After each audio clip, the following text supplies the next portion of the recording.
All right, we're coming in hot. Hot on a Saturday night. First Saturday of Toronto International Film Festival. And we're here talking scripts. So we're on theme. How are you doing, sir?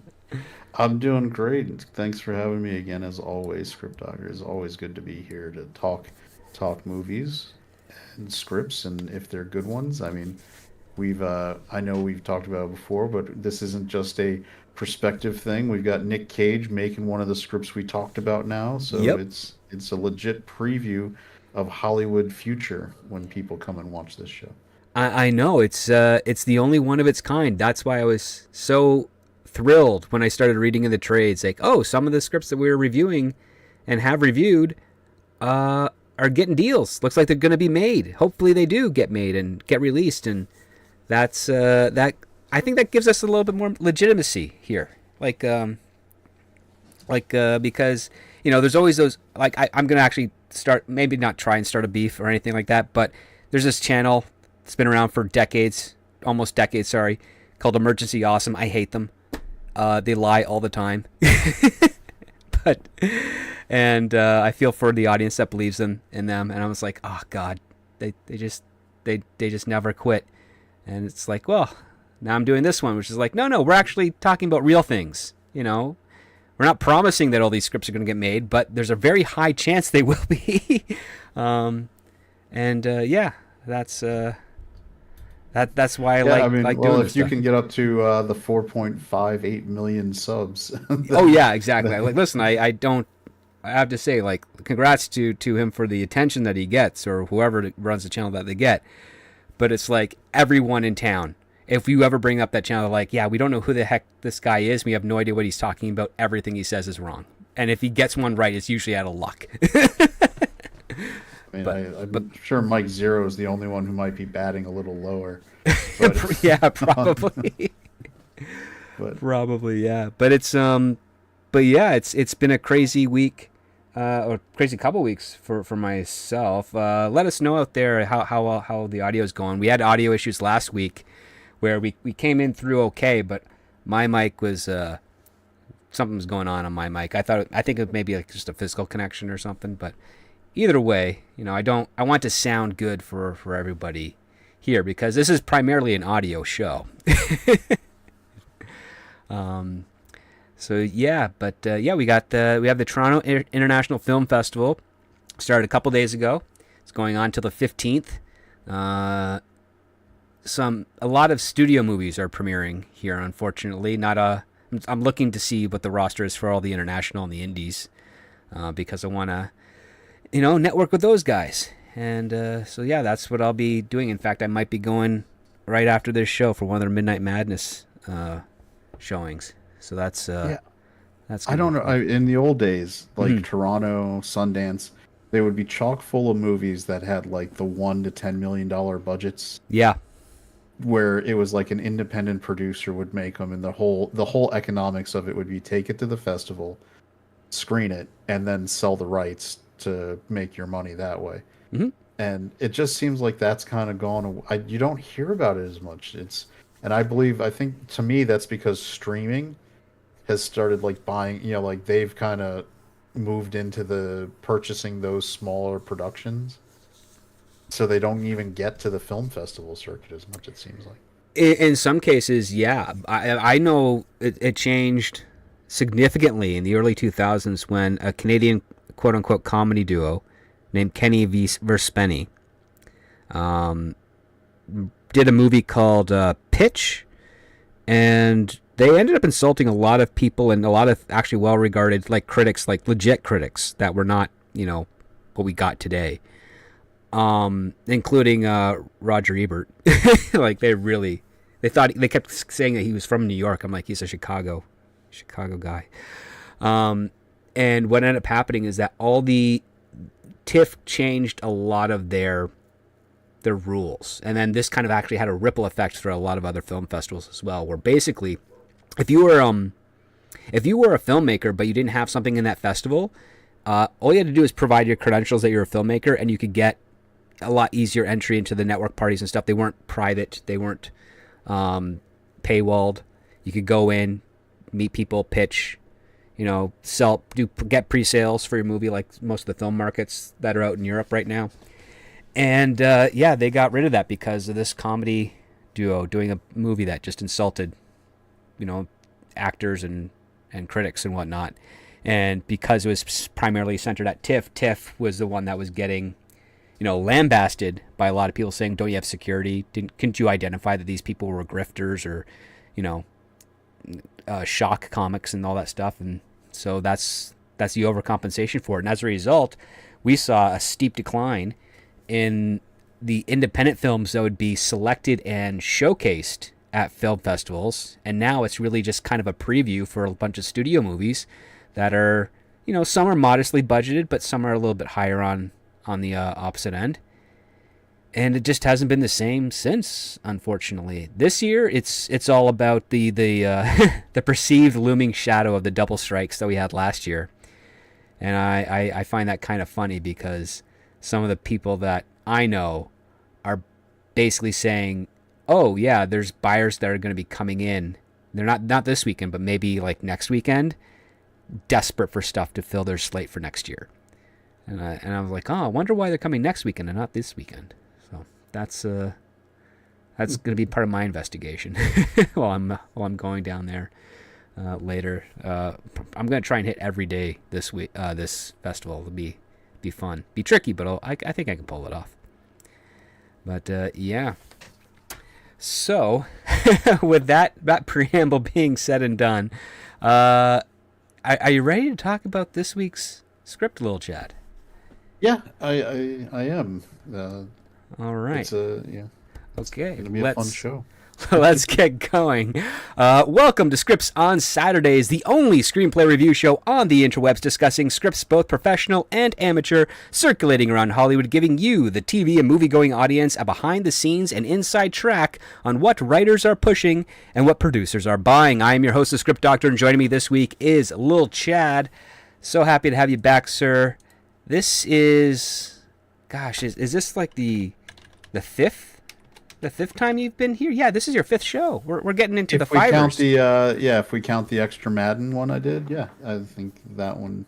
So I've done 4 shows on Saturday, and then I did one of the bonus. So. Yeah, you definitely did one of the bonus. You've done 4 shows. I think this is your 5th on top of that. So yeah, I think that's your official 5th live show. Because their second thoughts, that was a good one because that was. I was able to edit some cool footage in there because again, that was the Madden one, and when it's based off of something real, and especially when TV was around, you can find some cool content to incorporate. Around when that first trailer drops for the Nick Cage adaptation of it, you can cut that into shorts and just ride the algorithm wave. Oh yeah, absolutely, yes. Who knows? Maybe I'll be able to meet David O. Russell at the festival and be like, "Hey, let's work something out."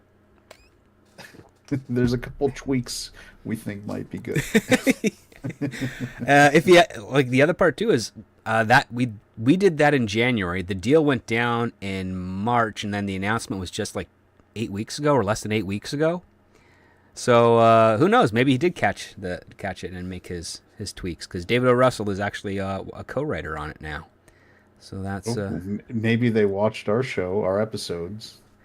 Because you did a couple. There, if I remember right, there was the Saturday show, and then you had myself, and there was, I think, at least one other bonus review on that one. So there were a couple because again, everybody loves football. A lot of people had a lot of good takes for that one. Yeah, a lot of good takes, a lot of good content there.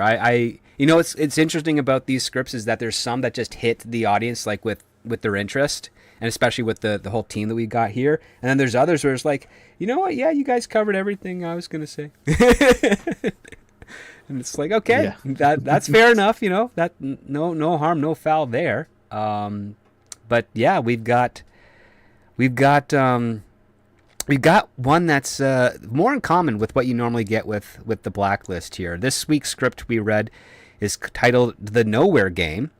It came in 57th with 9 votes, and it's written by Alex Potosky. And Potosky, as far as I can tell, doesn't have anything produced, so he's kind of like this might be his first script or might be within his first set of screenplays. that he submitted. As far as I can tell, he's a free agent. So that's interesting here. Little Chad, could you regale us with the logline of this script? Sure. Two young women are kidnapped, brought deep into the woods, given a head start, and then hunted down by their sadistic captor, all for the pleasure of the online fans of the Nowhere game. Yes, the synopsis goes as such.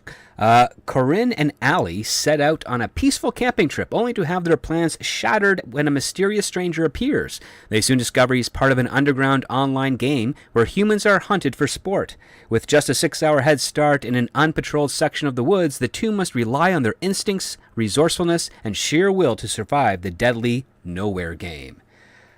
So, Lil Chad, what were some of your initial thoughts as you were reading this script this week? Initial thoughts is that I think the log line is a little misleading because one thing that the log line gives the impression there's going to be a large kind of like online viewing component, Mm-hmm. and that's maybe there for 30 seconds. If I'm being generous with the amount of time it would be on screen given the script. Yeah. So, I mean, it's my impression is this is kind of a standard survival drama, right? Like survival thriller. It's not something I haven't seen before. Person gets, different kind of scenarios. Person being chased in the wild by a killer. Mm-hmm. And it's just and it's a variation of that. Yeah, it's the most dangerous game. Yeah. Yeah, and its unique hook, as spelled out in the log line, is kind of dropped, and we don't ever get that. It becomes kind of it's just my impression is that it was more of a standard paint by numbers, being hunted in the wild thriller. Yeah, it had like an air of, oh, are they going to Hunger Game this a little bit? And he doesn't. Which is what I mean when you do a movie or you're writing a script for something that's been done a lot. Mm-hmm. You have to you want to put your unique spin on it that gives it the hook that makes people like buy into it and want to watch it. And they had one that they could have leaned into because it did set up that this the predator, the hunter character, they had a setup that was not that dissimilar from my home office setups, for being able to do YouTube streaming and work and other things, multiple monitors, so it was there, right? I don't think we haven't seen one where they've really leaned into this, it being a live streamed event kind of thing. I mean, we've got the Hunger Games but that was where a whole society was having to watch it on television. Yes. This one was leading into people super chatting. There was even a reference to someone making a chat a donation. Hey, I donated. Yep. I donated to you because I'm excited to see this one. And that would have been, I think it's 2024 that it's ripe for that kind of takedown in a movie to kind of get into streaming culture. Mm-hmm. But they didn't take that outside of that 30 to 45 second introduction to what is happening to the kidnapped girls. It goes straight into regular survival drama. Yes, they basically, I would say this, the writer here only got 50% of the premise executed, because the big part of it, the other 50%, is the live stream element, and that's where you're like, oh, there's your tool to make to build some suspense, right? Because we find out that the hunter is wearing a GoPro and is able to live stream his point of view as he is hunting these girls. And what you want to do is you want to see how the audience interacts with that. And is the audience going to help him, or is the audience going to help the girls? What's the competition here? Because it is set up that it is a game that this guy's participating in, and he is doing it to get more points. And we don't know what those points translate into later on.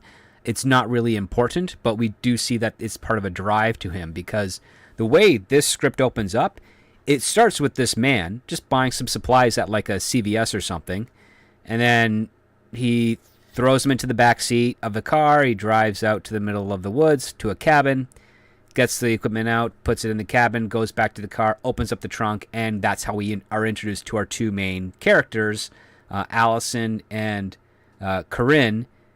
And we were talking a little bit about this before the show, but I'll bring it up to everyone in the audience. So when you're writing a screenplay and your character has a name that is pronounced a certain way, write it phonetically or write it as close to the proper pronunciation. Don't do this like hipster, artistic, pretentious garbage where you spell the name Carn and then say, but it's pronounced Corrine, Corinne. Just go with Corrine. Yeah. Just Or if you're gonna do that, you be sure as heck better have a reason where you show like an ID or something where her name is spelled out to justify doing it. Yes. You're like, okay, I've got to set this up because on screen there's going to be like a like help find this missing person kind of thing, and it's got the name. It has been 24 hours. These two women have been are presumed missing by the authorities. Last seen in this location, like that type of speech or newscast. There's no point to ever doing it. If you're not going to show the name spelled out, make it Corinne. Just do it. Just do it normal. Yes. Just do it normal. Just do it because it came off. That was one of that happened, and I pulled it up in the script. That was on page 2. 2, yes. So at page 2, I'm already like it was like, oh man, that's so stupid. And then I was like, okay, but there's gonna be I'm on page 2 of 90. There's gonna be a payoff for like, I expect if you devote a paragraph, like not a paragraph, it's 2 sentences, but in the description of this girl, to define like to go into how her name is pronounced, I expect that to be like a Chekhov's gun. You've spent time making me read that. It's got to have a payoff in somewhere between that page 2 and page 90, and it did not. No, it did not. This is usually one of the identifiers for me to be like, okay, this is kind of a new young writer, or maybe just a first time writer, an early period writer, because they care so much about one aspect of accuracy that they will buck the trend. It's like this other common trend where you have unisex names for your character. So character like Alex, but it could be a guy or a girl. Or when you give a masculine name to a female character, like for instance Michael, it's like, no, don't do that. It's just not. It's not clever. It's not interesting. It's not helpful.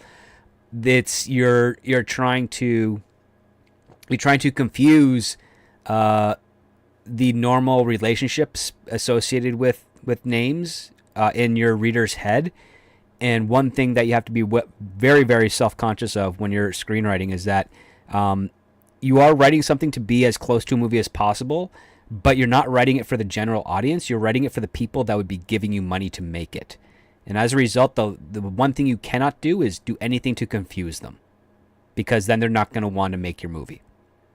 By the end of the script, the only thing that's stuck in my head is he must know a real person named Corinne with it spelled that way. And he's like, oh, this is for my friend, and I'm going to throw it in. Yeah. Because it defies any explanation or logic otherwise.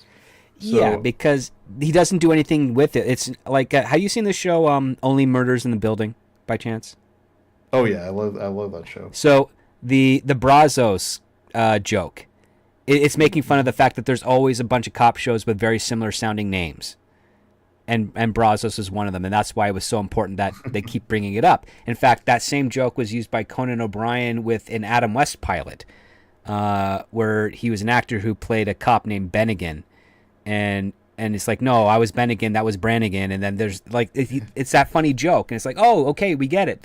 We see why they're doing it there. They're having fun with, the confusion of lots of the same things going on. But here, we literally have a character named Karen McGraw, but she's pronounced Corrine, but it's spelled Carin, which most people would be like, oh, that's Karen or Karin, either way, and it's like, okay. All right. I mean, and the thing is, like, the fact that we're talking about it so long shows that it's really distracting from the actual Yep. momentum of the story. Yeah, I mean, I will say this. I do always like to speak to just it was an easy reading script. It was Hmm. 90 pages, I think, in total, Yep.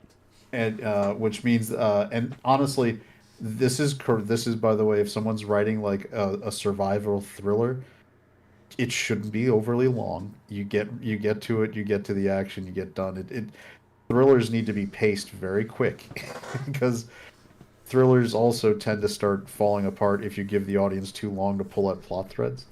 So I liked the idea that this writer was clearly leaning into a fast-paced movie, and the part of that's also because there's not a lot of plot. The part where you did have a lot of meat to get into would have been this nowhere game, this online game, Hmm. and we literally learned nothing about this game. We know that there's a leaderboard. We know that the guy who's hunting them is interested in winning this game, but we have no idea what the financial return is. We have no idea who sets this up. We have no idea where it's being streamed. We have like none of that is ever touched on at all. Right. No. No. And I'm actually not, and I'm not usually upset when you can't kind of keep things ambiguous. I do think sometimes people nowadays lean too much into trying to build a world before they write a good script. Like I'm going to world build and that's going Yeah. to be make the script. But there's a balance, right? You can't set up the most intriguing part of your movie, the most intriguing part of your world, and then just not touch it at all. No. No. You can't because I mean, there's a you have to kind of you know the gym exercise game called Suicide Runs because it has nothing to do with actually like self deletion. It's Mm. basically you just run to a line and back and you keep going with the Yep. whistle and whatnot. Yep. That is basically the balance that you have to repeat when it comes to writing a screenplay between setting and character. So sometimes you can start with a character and you're like, oh, I'm going to tell this story, but what type of setting am I going to put it in? Okay, here's my basic foundation of the setting. Oh, that informs the character this way. Okay, cool. Oh, well, how do I challenge the character more? Well, I need to go back to the setting and expand on that. And you go back and forth until you kind of reach what your general conclusion is going to be, and then you go all the way back to the beginning and you make sure that the stuff that you started and established with lines up with your end result. And it's back and forth all the time. And this is one thing that's kind of like annoyed me, not just in this space of YouTube, but also on social media and even in some screenwriting boards where all these newer writers or people I've never written before keep on talking about the so much importance of world building and lore.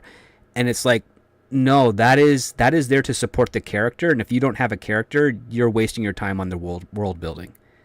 It's just a matter of fact. And one of the, I mean, a handful of shows that are out there today, a few of them done by Secret Hideout, it's all about what this world is, and the characters are just kind of puppets inside of it, and they're not doing anything of significance in this world. We're just kind of seeing this world, and their easy acclimation to it, and it's boring.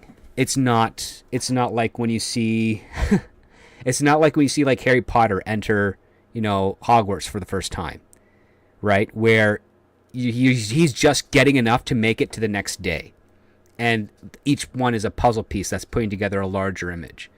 Um, it's almost kind of like Christopher Nolan technique, where Michael Caine comes in the first 20 minutes, and then 18 of those minutes he tells you about the world, and then the movie starts. I So mean, I guess that covers Interstellar and Inception. So yeah.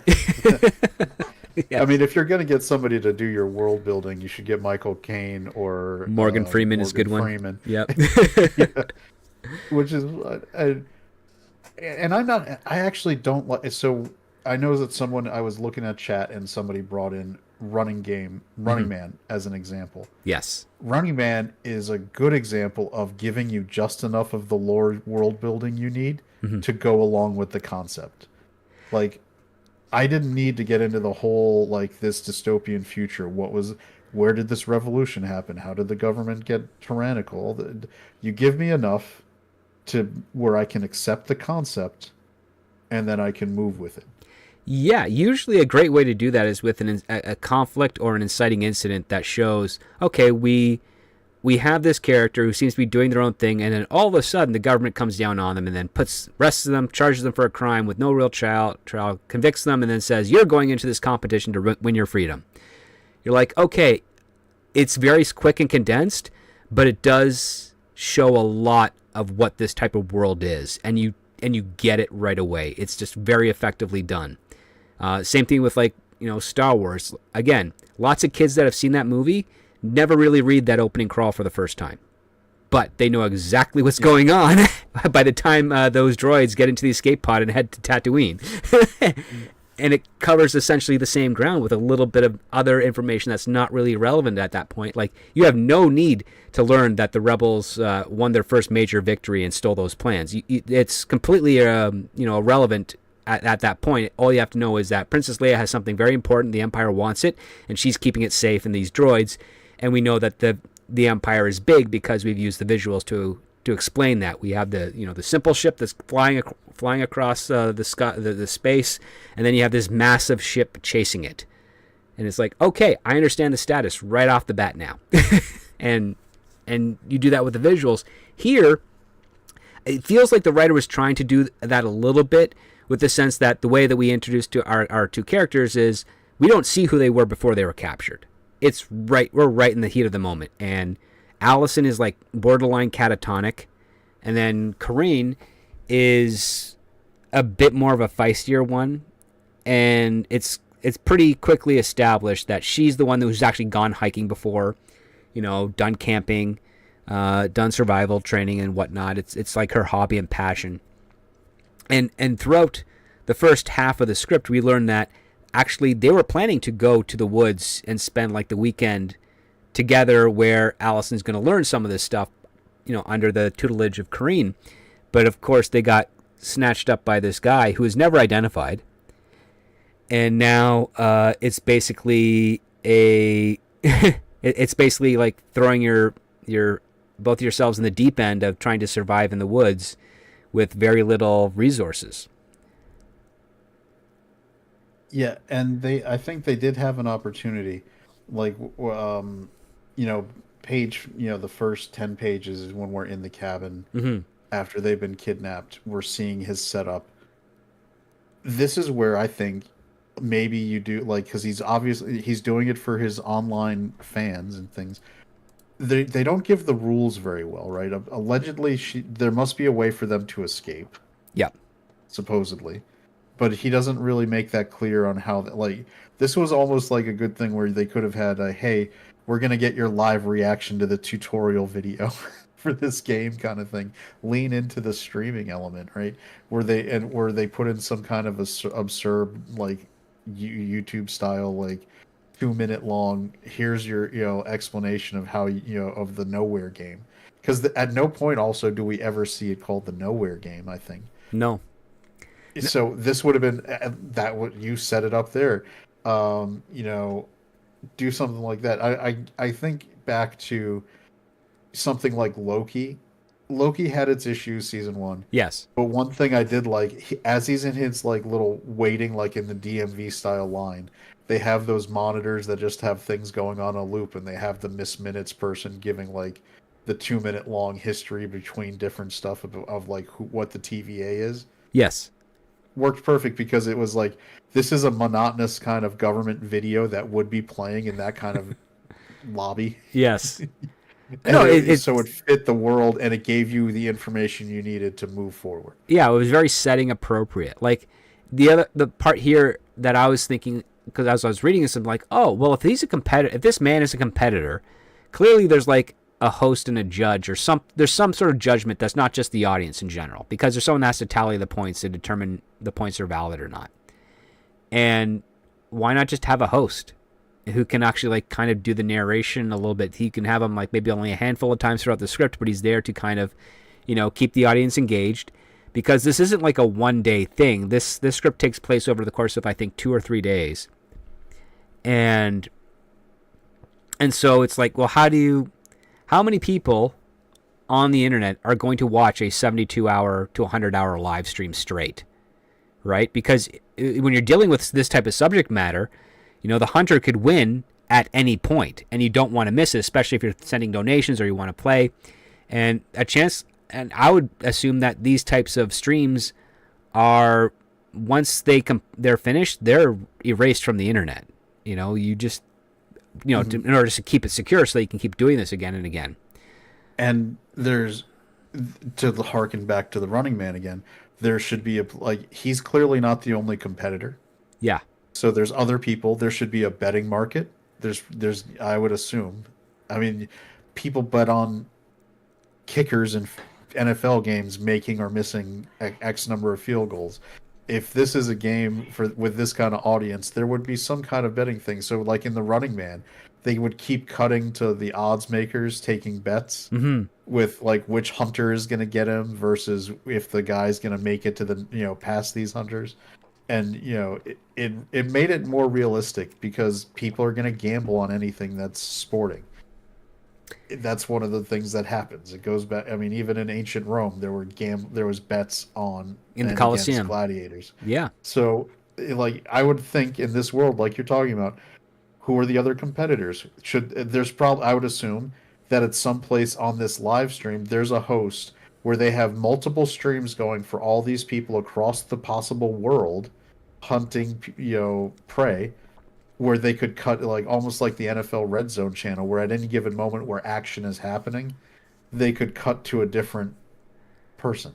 How many competitors are there? Are there a dozen? We see a leaderboard where he's third, and he mentions that he needs to get a bonus by letting them pick the weapon that he will use to kill them with. Yeah, so that they can so he can get a bonus to move up the ranks to get to first place. Yeah. I mean that's a nice throw. That's a nice line. It gives you, again, it leans into the game aspect, but we get no details about the game. Like, this is where I think the scriptwriter misses what makes his story possibly a standout versus other just survival dramas. Like, otherwise this is just a Bear Grylls episode with someone hunting you. Well, I mean, this does feel like a micro budget project. Like, the cast of characters is only 3. Like, that's it. You've got 3 characters. You've only got 1 location set piece, which is the cabin. Mm-hmm. Otherwise, you'd be filming basically in outdoor settings. You can get a permit to go to, like, very Blair Witch Project. Yeah. And I grew up near where Blair Witch was done, and supposedly set in Maryland. So that was like a no budget movie with camcorders. I mean, I feel like this is the kind of movie, depending on if you spend money to get a C or B level actor, you're probably looking at less than $3 million. You could pull this off really and make it look slick. I mean, with today's affordability with cameras, lighting, and editing, you could probably make this for under $100,000. Actually, like, that's how cheap you can make this movie. Like, Jason Blum would look at this and be like, "Oh, I don't even need to spend $500,000 to make this work." And that might be the exact kind of market you could get. Now, I think if you added some more of the, like, online elements where you might have to have a couple more soundstage elements to kind of, like, isolated sets or controlled sets, standing sets. It might increase the budget, but not that much. We're still talking about, like, this would be, because this is horror, right? It's a thriller offshoot of a horror movie. I'm thinking of High Tension as, like, to me, that was what this was reminding of a lot, was High Tension. High Tension. It was a French movie from, I think, was it the late 90s, early O's? French movie from the early O's, and has the most nonsensical ending I've ever seen before. Yeah, the twist comes out of nowhere and makes no sense. Makes no sense. But I was also thinking, like, the remake of I Spit on Your Grave. That type of style, or was it like the House Down the Road or something, or Last House on the Left, those types of things. Though, I mean, I will say this: there's a very specific target with budget and audience and potential for this type of premise and for this type of script. It just feels like it's so focused on just the A plot that because there's nothing else happening kind of really underneath, it feels a little thin, because it's not until page 3 that we figure out, oh, it's either early winter or late winter. Like, we don't realize that, they're in the snow until we get to the cabin. And I can't tell if that's, is it snow because they're elevated, or is it because it's the actual season? Like, it's very ambiguous.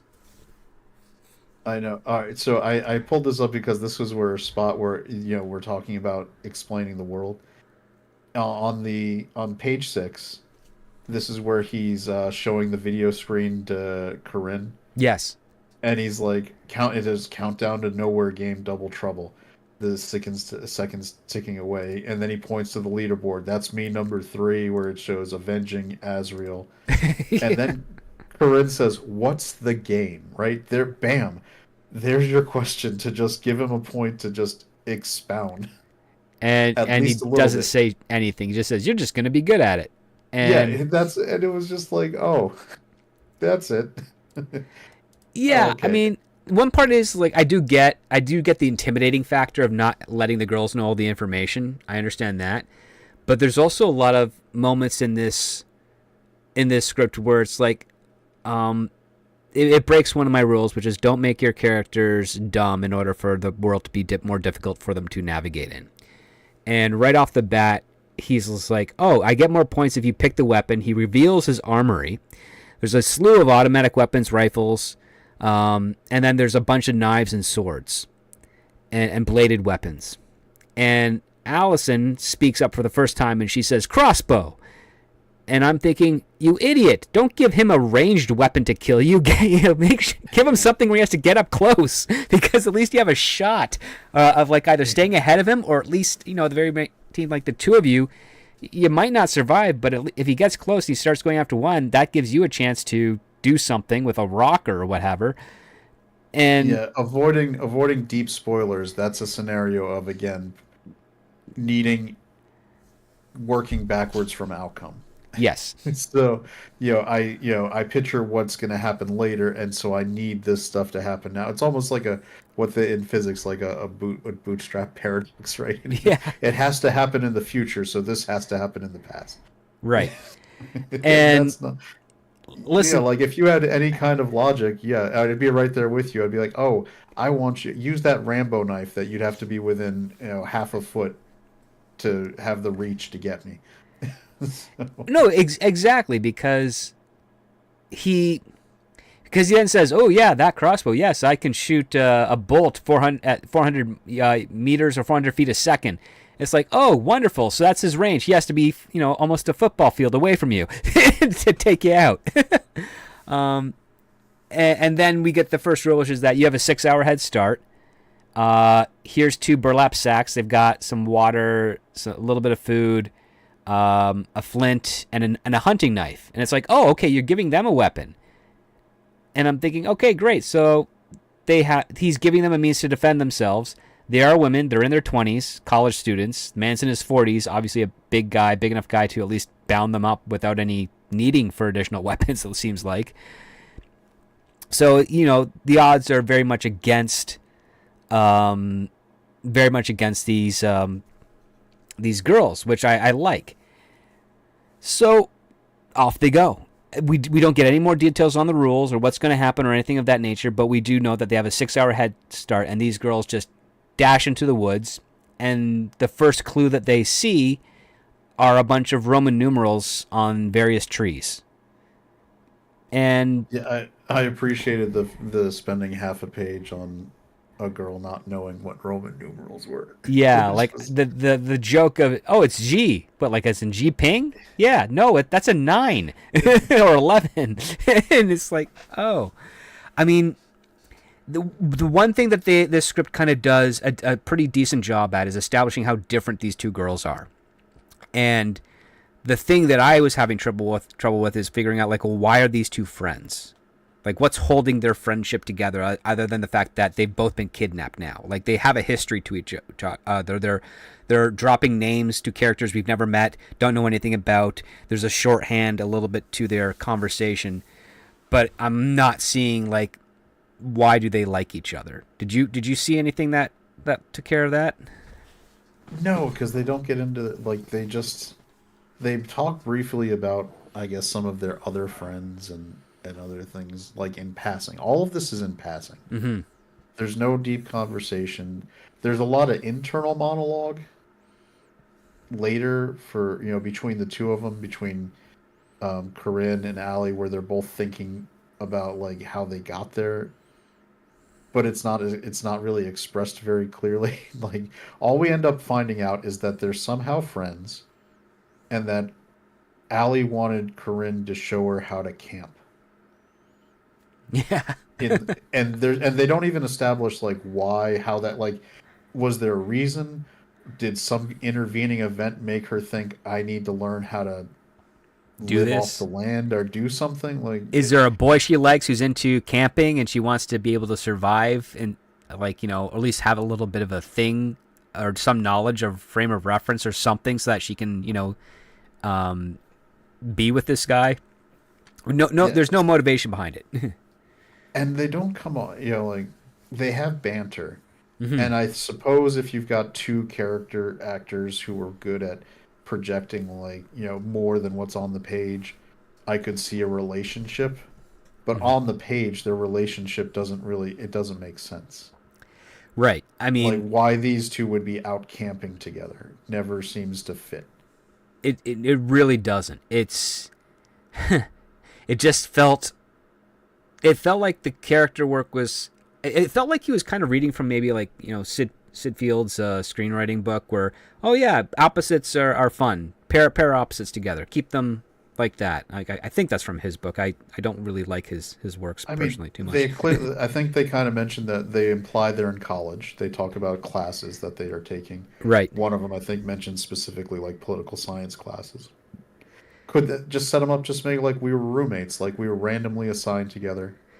And I guess they worked. They had like they shared sports or something because they're one of them is They're like on a team together. Yeah, like maybe that's impersonating what it a is. coach of theirs that's yelling at them.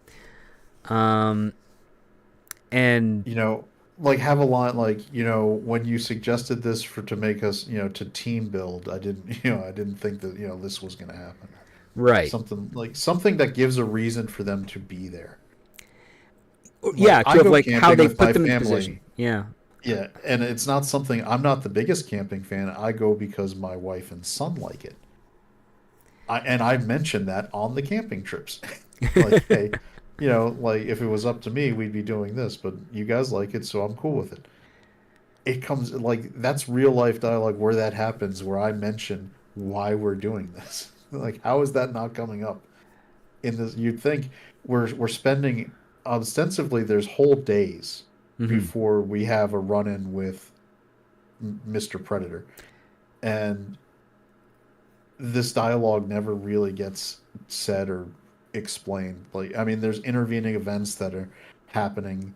We're kind of seeing moments in time of their survival, stuff, but we don't get anything that really bonds them together as either sisters, friends, any like. There's no real sisterhood. I would expect that, right? If you're trying to have the two women together, something that explains their bond that's like this would have to be a pretty deep friendship kind of thing to be going out in the woods alone together. hmm, That's not something you do with a casual acquaintance. right. That's someone that you'd have done with a friend that you've known for a number of years, and you actually have a very very strong trusting relationship with. Because when you decide, okay, yeah, we're going to go out hiking and it's going to be a multi-day trip, it's like, yeah, there's a lot of stories of people, suffering in these types of excursions. So you have to be with someone that knows their stuff, and you And have to that's be a yeah, competent person to contribute to that. not even in a scenario where you're being hunted, bad things could happen anyway. You could just be hiking and roll your ankle. You could do Mm. like there's a lot of negative outcomes to going out into the wilderness. In fact, one of the girls mentions watching the grizzly man. like the Yeah. documentary. And And there's it's a banter and with that too. apparently this one girl who is the non-hiker, Allie, because we've got the trained, experienced one, Corinne, Right. and we've got the non-hiker, Allie, and they are bantering quite a lot. It comes out that she is apparently deathly afraid of bears.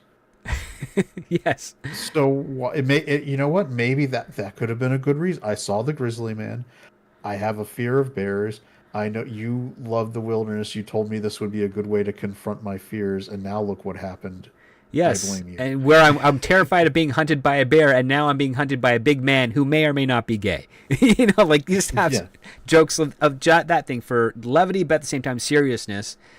And because again, like they're put into the situation, the writer's looking at it from the perspective of we've dropped these two girls in here. They don't. I mean, they have plenty of time to actually complain about their situation, but he's not going to address that because he's going to motivate them to constantly be on the move.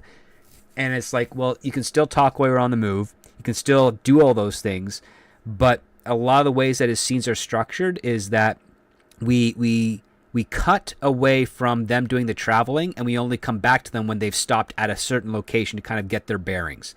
And one of the bigger set pieces. Yeah, go ahead. Like we basically we follow them to. It almost seemed very video game like, right? Here's your Yes. next checkpoint. We've hit. All right, we're moving the scene to checkpoint 2, the rock. We're moving the scene to checkpoint 3, the River. carvings The in the carvings river. and then the river. Yeah, yeah. Yeah, we're moving to checkpoint 4, the tower. It's just like I swear they're like video game cutscenes, except we're not doing the middle part where we're actually doing the adventuring in the game.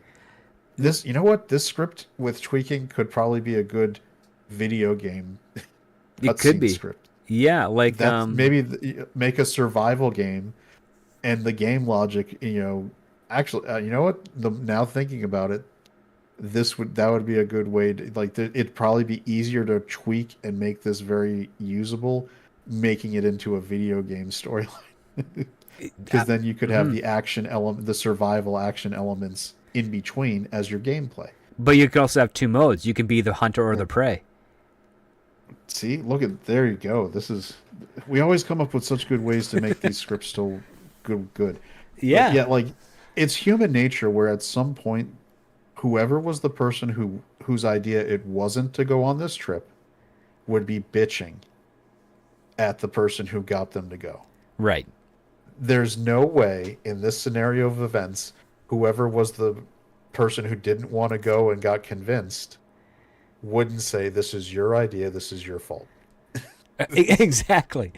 And then, because again, you could have a really impassioned scene of that, and at the end of it, be like, but since you're the expert here, I have to rely on you to get out of here alive, because that's one of the things that comes with Kareen as the story goes on, is that she feels very guilty for bringing Allison out into the wilderness, because if she hadn't, they would not have been captured, they would not have been put in the situation. She feels responsible.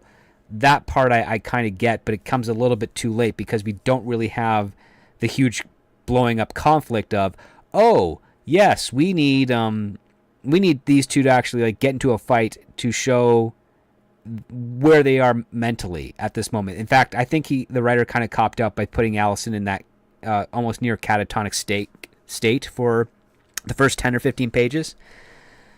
And I don't want to, again, no, I don't want to get in past our spoiler line. Mm-hmm. But when they do that, at least to me, it met every expectation I had of how that storyline was going to go. Yes.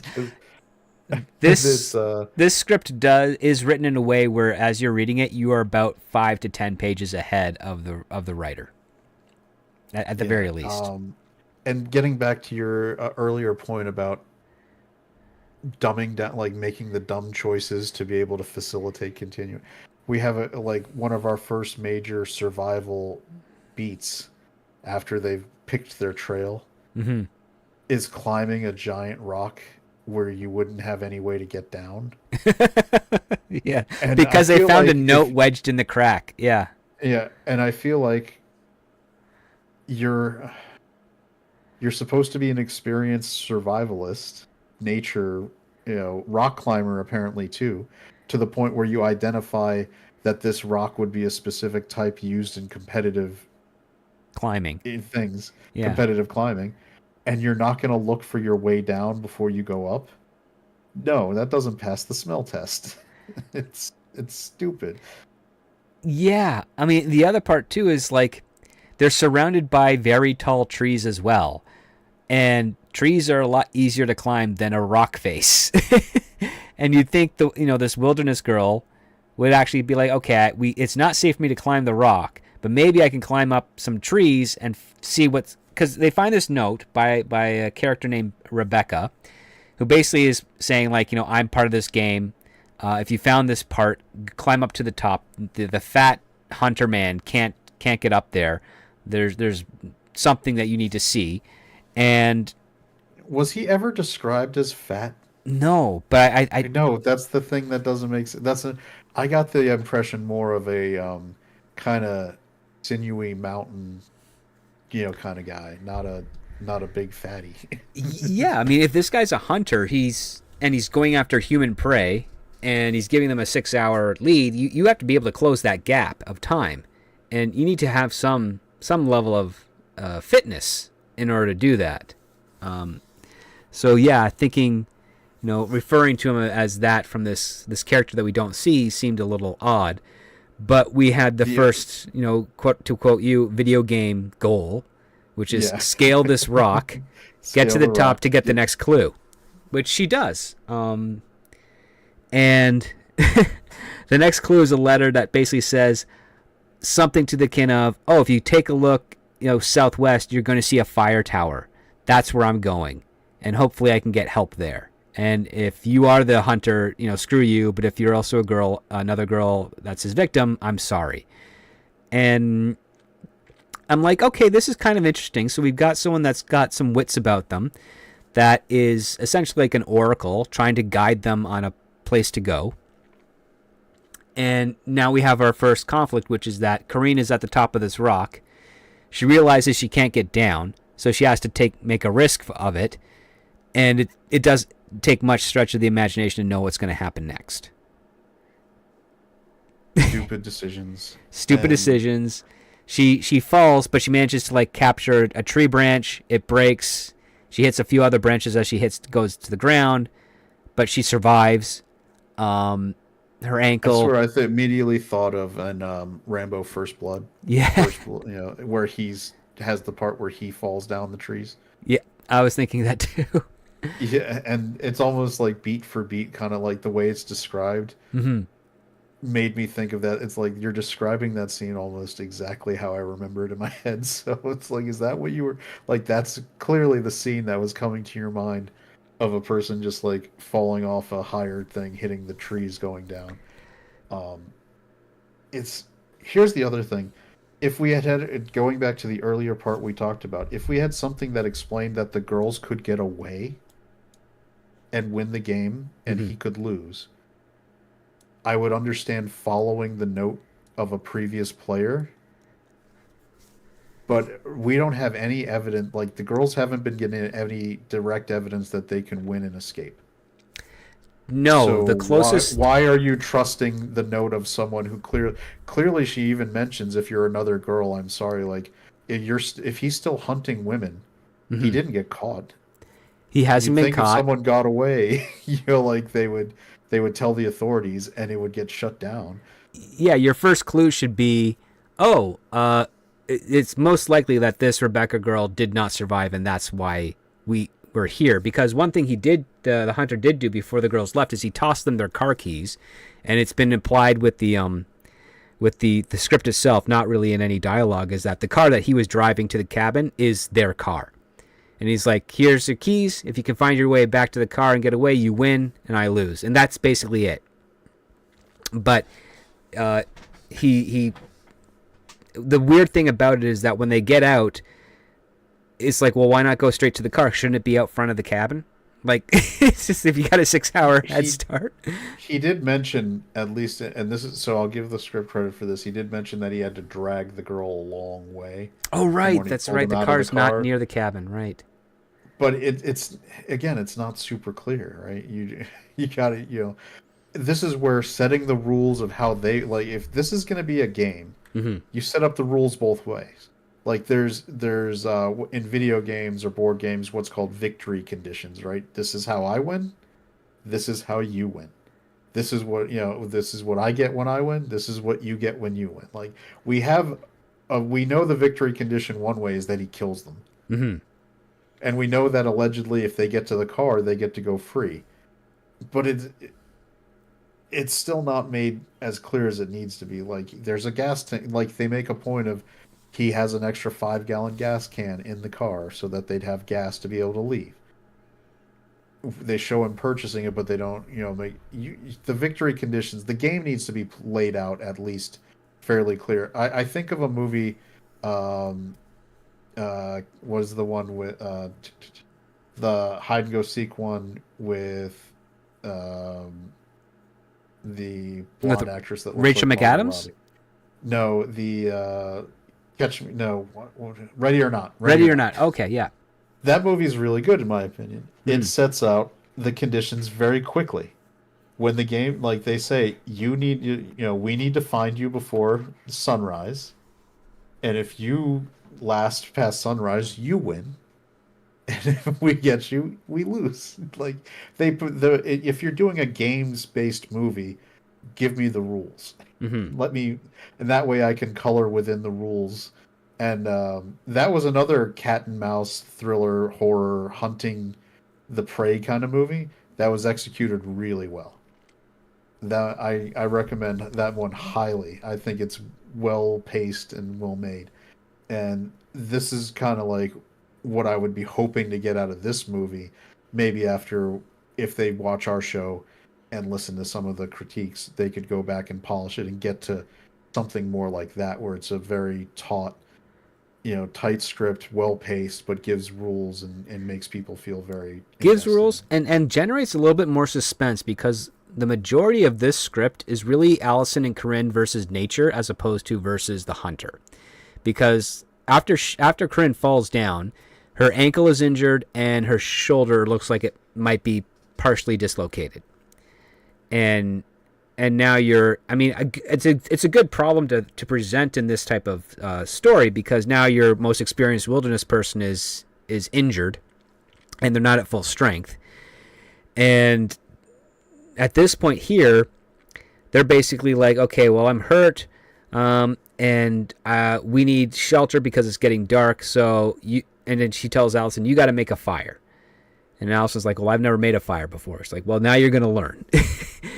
and and there's a story beat on that where I think they find a little bit of a cave, right, or some sort of like a partial shelter, and they use their bags and the rope that's in the bags to try and cover up some of the light that the fire will give off so that they don't get easily identified by their hunter. Was it a cave or like outcropping within that giant rock she climbed? Or It was something of that something. nature. Yeah, It like, wasn't very like it was very like we were still in that location. yeah. We stayed there for quite a while. But they end up getting like, some shut eye to the point where when Allison wakes up, she sees the fire has been put out. Corinne is nowhere near to be found, and she's freaking out because she thinks the hunter got her. But what ends up happening is like Corinne just scares the bejesus out of her and says, "Look what I made!" And she took the hunting knife and she found a stick. She crafted a spear, and she's like, "Now I can actually defend myself. Now I've got a spear." And it's like it's a very juvenile way of how she presents it, but she actually does this really interesting plan where she creates multiple different trail tracks to hide which direction they end up going to be going in the snow, and hopefully that gives them a bigger lead to and better odds of survival. By the way, now that she's got a spear, it would have been awesome if the weapon he was trying to attack them with was a short bladed thing that they Yes. would have reach advantage because of. The Just spear. I think you're right. You're like, hey, look, the spear gives us a 3-4 foot reach. It's a good thing he's only coming at us with a hunting knife. Yeah, it's like, but instead it's this like, well, that's going to be very effective against a crossbow that has a range of 400 yards. It's just, yeah, it's It's like, like, okay. oh, and so I did agree. I did like that they showed her being smart Hmm. about trying to cover her tracks, and it was a nice like again, like you said, in a thriller like this, we need to see the characters being intelligent, not being stupid. So this was a nice moment of leaning into them being intelligent. Because if we're going to believe that they're going to turn the tables on the hunter, which everybody knows is going to be what the point of this movie is, Hmm. you've got to start establishing that they're capable of turning the tables on the hunter. Like, start showing them doing it. Like in Aliens, before we, when Ripley is going to be fighting the alien queen, it's a good thing they established that she knew how to work one of those power lifters earlier in the movie, so that it established that she's got the capability to do it. Yes. And so we don't question it. We're like, oh, now we know she's got something that's going to put her on an even footing. Let's go. Let's do this. Give your parent, like I think you summed it up great. Give your characters the opportunity to be smart and let that be what you lean into. Don't make them stupid to try to get actions to happen. No, because you want to challenge yourself as a writer, and also keeps it more engaging with the story and your audience. Because this is I will give points to the writer, because he does set up. Okay, Corinne is smart. She does these multiple trails, but she also has this spear, and so they leave and they go on their path. And many pages later, when the hunter finally realizes that they were at this little clearing, and he sees the multiple tracks, he's like, "Oh, these are smart girls." But he notices one of the trails has a little hole next to the feet where Corinne used her spear to kind of as a crutch. And he's like, well, that's got to be the one that they actually went to. I'm like, oh, good. We have a smart hunter as well. And it's like, great. Now we actually see that even though their efforts to hide their trail would be effective normally to anyone, an average person, this hunter is smart enough to pick up that one little discrepancy and realize that's the path he has to follow. And it's like, oh, great. Now we got a little bit of suspense. However, it appears that even though they had a 6-hour lead, he's got to be at least 8 to 10 hours behind them, because it's the next day that he finds that thing, and they've already left. So, yeah, there's really a wide window. Yeah, there's that, and that would have been a good. He's streaming through his GoPro. He's commentating to the audience watching. Mm-hmm. Like he's saying this stuff out loud, telling the audience like, "Oh, these girls are smart." But there's always a thing, like he's giving dialogue to kind of basically narrate through his actions to the audience watching, but there's no element for interaction. This is something where, again, maybe the writer doesn't watch a lot of live stream content to know that even when you're remote streaming, you can still have some kind of, like, you could have a tablet, a phone type thing where you have the chat up Mm-hmm. so you can respond. Because again, if you're a streamer, you're going to be wanting, like, there was already a reference to donations. He's going to want to be getting the people on his side. He's going to be working this stuff. Clearly there's an element not just of hunting the people, but also appealing to the audience in this game. Otherwise, you'd have no reason to have the chat up there and interact with it in the beginning. Yeah, in the cabin, right? Yeah. Yeah, so he should have chat interaction where he's looking at the chat or talking to them or like calling out by name, "Hey, fan Avenging Angel fan 6, thanks for the super chat.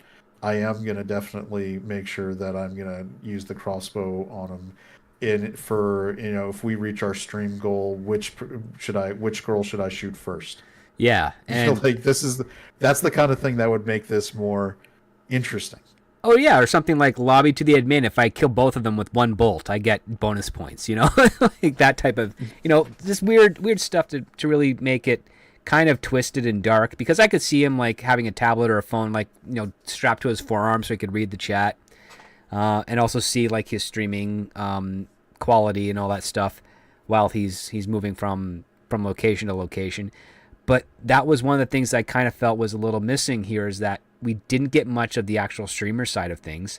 Because the other part too, which would have been funny, because this show we read another script that had kind of another game where you're going through the wilderness, and there were cameras hidden up all over the forest to actually watch these people as they go. I was like, well, that would be a good gimmick to have here too as well, because then you could have maybe, one half of the chat is like on the girl's side doing everything they can to kind of throw the hunter off, and then you have another group that's saying whatever they can to get the hunter back on trail, but there's no way for the hunter to tell who's telling the truth or not.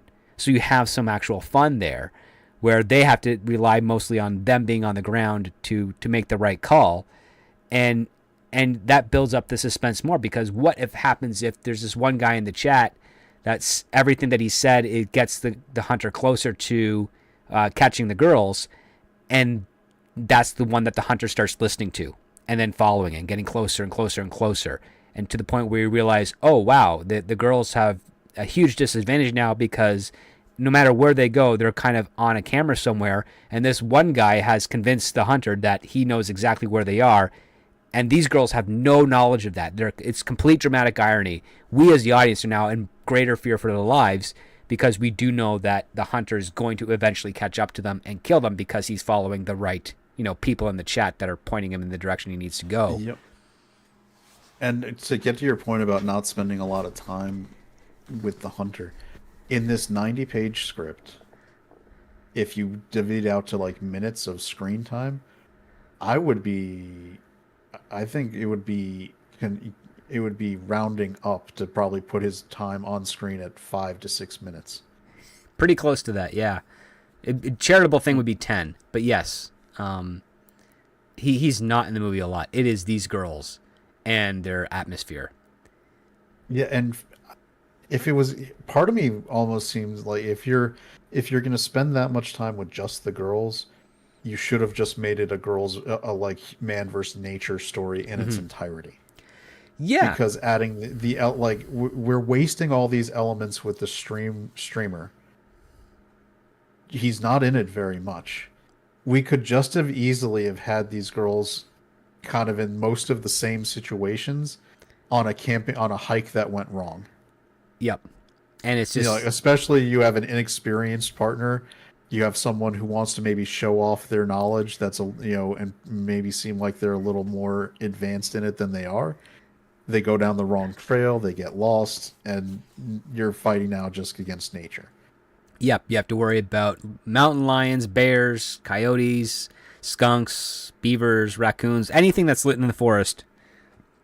That's a good adversary to have, because what is it? It could be something similar to that Anthony Hopkins, Alec Baldwin film that is escaping my name at the moment. No, The Gray was the one with Liam Neeson. Yeah. I know which one you're talking about with Anthony Hopkins. That was a plane crash as the setup. That was a plane crash. There's a classic one, Deliverance without the hillbillies. You could do that, type of feel as well. And yeah, and at one point in the script we get they reference having it'd be easy enough to have one accidentally fall in the river, one of the other girls jump in to try to save her, and the river pushes them far afield past where any regular trail is, and they have no idea where they're at. Right. And then they're trying it'd be easy enough to get a scenario where they're away from the civilized part of the hike and have to try to work their way back. Yeah. Part of me almost feels like most of the script is, like you said, it's them versus nature from 99% of this script. With very little suspense of their hunting doom being reinforced. Because I think we spend more time in the script with one of the girls telling the other how to survive a bear encounter than them talking about how they're going to survive the person hunting them. Yes. Basically they go through the speech. If it's brown, lay down. If it's black, frighten back or scare back or something. And I mean, that part does actually pay off, because they do encounter a bear, like a cub, and then the mama bear, and they managed to get away from it. And it was an okay scene, but that was like the first time they were really, threatened by something at this point, because they have not been, the hunter has not caught up to them yet.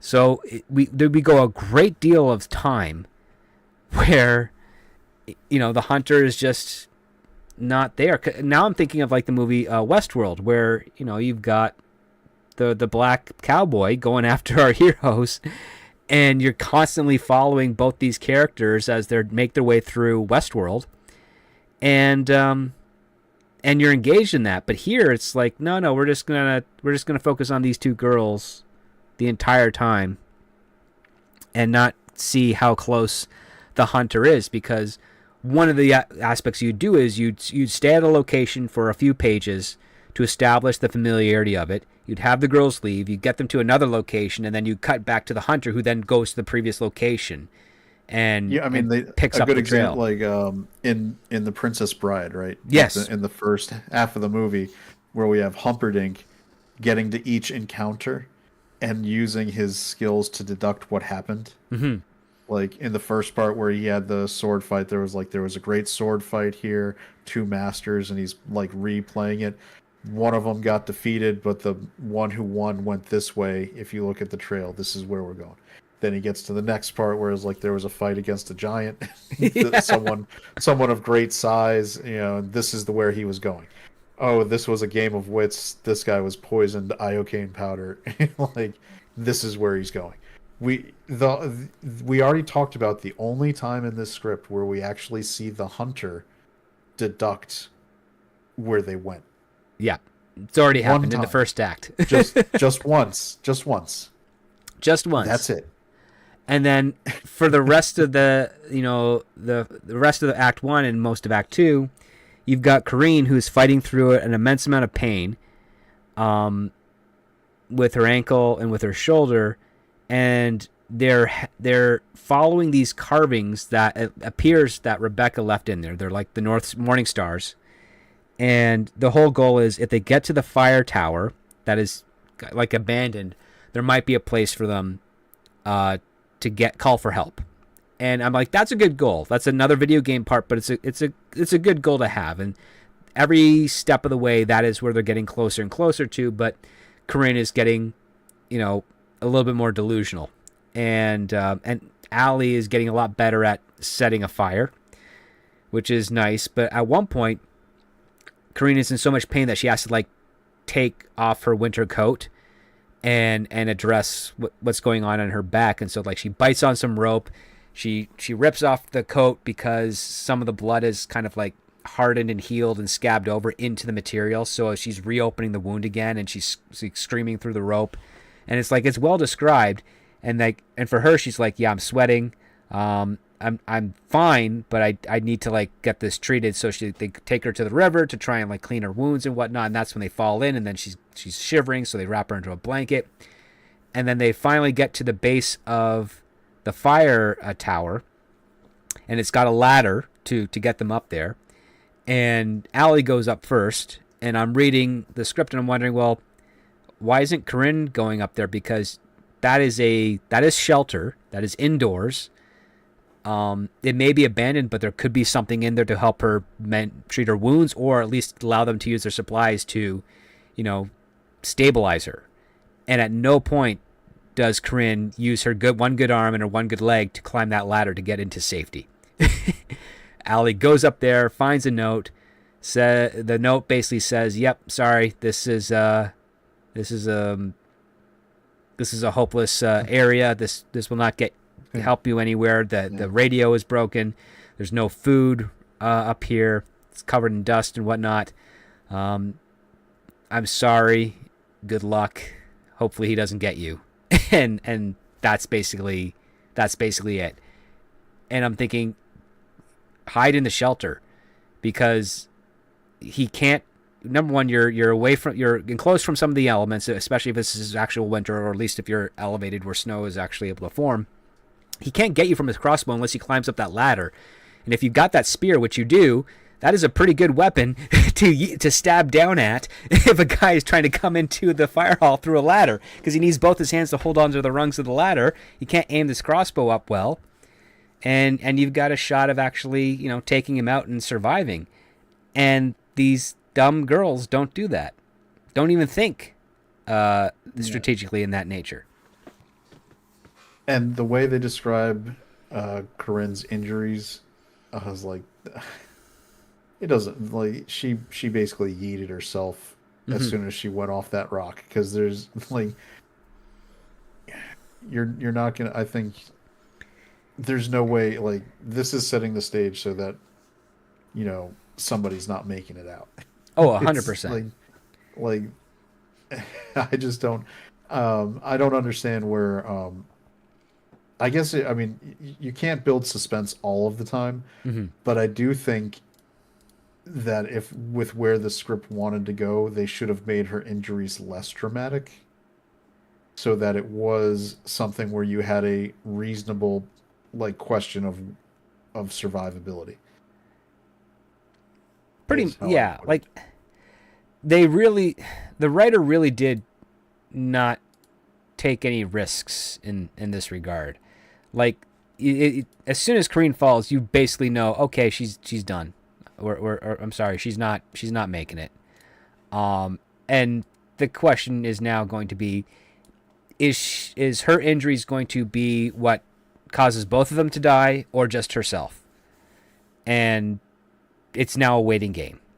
And the last thing you want to do with your audience is make them wait for a conclusion that they are already expecting, especially when you haven't done anything to try and facilitate a chance for Corinne to be able to survive this fall. Because yeah, she's got definitely a severely damaged ankle, possibly broken, shoulder dislocated with lacerations on her back. It's she's able to stand and move, not well, but she's alive. That gives you a chance, but you need to play around with those Libra scales and either go one direction a little heavy and then bring them back, or give them healed and then have another new injury come into a play and knock them back down. So like, two steps forward, one step back type of situation. But this story, this script does not play with that. So we are stuck with this presupposition of Kareen is the one that's not going to make it. Yeah, I think you want to in a thriller type scenario, you want to make it a question like you want to be questioning everything, Mm-hmm. right? That's part of what you want to make. You don't want to lay it out so your audience just knows this is we're going from point A to point. That's why this is just so much more of a video game. I think we have our set guide rails to push us down a set path, and we don't really need to put a lot of worry or question into where the things are going. Right. I just I don't I think you could have had her fall out and maybe just twist her ankle, Mm-hmm. something that would have been still fairly debilitating for what they're trying to do, but still easy enough that you wouldn't question like that she could possibly overcome it. Right. And you just kind of stack it up as you go. Where okay, her ankle's twisted. Maybe after the first day, she's like, you know what, it's feeling a lot better. I think I can put my weight on it. And then that arrogance is what leads to her making the injury more severe. And it's like, okay, great. So now we see a character flaw with Corinne. She's a little arrogant. Because right now, between these two characters, I can't clearly define what each of their flaws would be, other than Allison is like very uneducated in the wilderness, and Kareen is a little bit cocky. Like that's all I kind of really got out of it. And I'm like, these are kind of weak character traits, especially for this type of situation. Yeah, and that's I think all right, so right now we're up to the point of the fire tower. We've we've gotten the message now that Rebecca was like, "My bad. Yeah, This turned out to not be a good place to go. Good luck to you." Um, so, which again, I still the idea that these allegedly intelligent college educated girls are making decisions based on the notes left by another girl who clearly, based on the evidence, would not have gotten out. It's Yeah. because they got captured by the guy who took her. So So yeah, why are you clearly, following? exactly. Clearly, the guy won in some regards, or something happened to Rebecca prevented, um, that prevented her from turning this guy in. But yeah, as soon as Allie comes back down to the fire tower, they make camp there, and we stick with this part for a little bit until it's night, in which case a couple of things happen very, very quickly. The first one is that both Corinne and Allie do get hit by an arrow from the crossbow. In fact, one goes right through Corinne's throat and goes right into Allie's shoulder. And it's pretty gruesome, because the way it's described, or at least the result of how it ends up being, is that the arrow went 100% through Corinne's throat and went right into Allie's shoulder with some space between, because she was able to still move and not be dragging Corinne with her because they're pinned together by a single bolt. As someone who has shot ranged weapons, the idea of this shot really is confusing to me.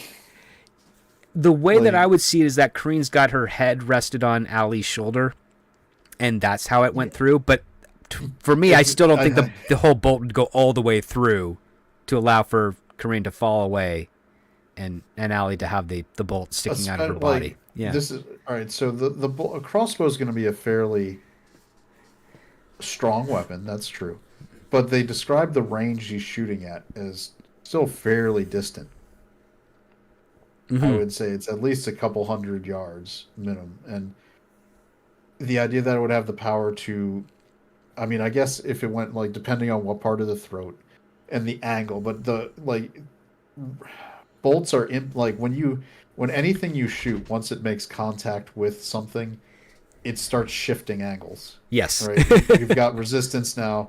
There's the famous Kennedy, stuff where like the bullets are ricocheting off bones and going different directions as a result. And crossbow stuff isn't designed to necessarily be through and through, depending on the bolt type you're using and the arrowhead. It's just a weird thing, like for it to like I understand how dramatic it is Yes. in describing that it goes right through the neck and then into her shoulder. By the way, like a crossbow bolt to the shoulder isn't something you just shrug off either.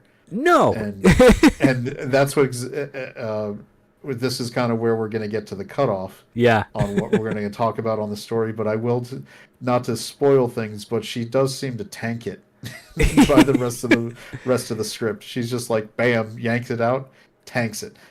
Yeah, and the thing is, when you can't just yank out an arrow. You have to break off the arrow head, or at least the bolt has to go right through. So you can break off the arrowhead and then pull out the shaft of the bow of the arrow.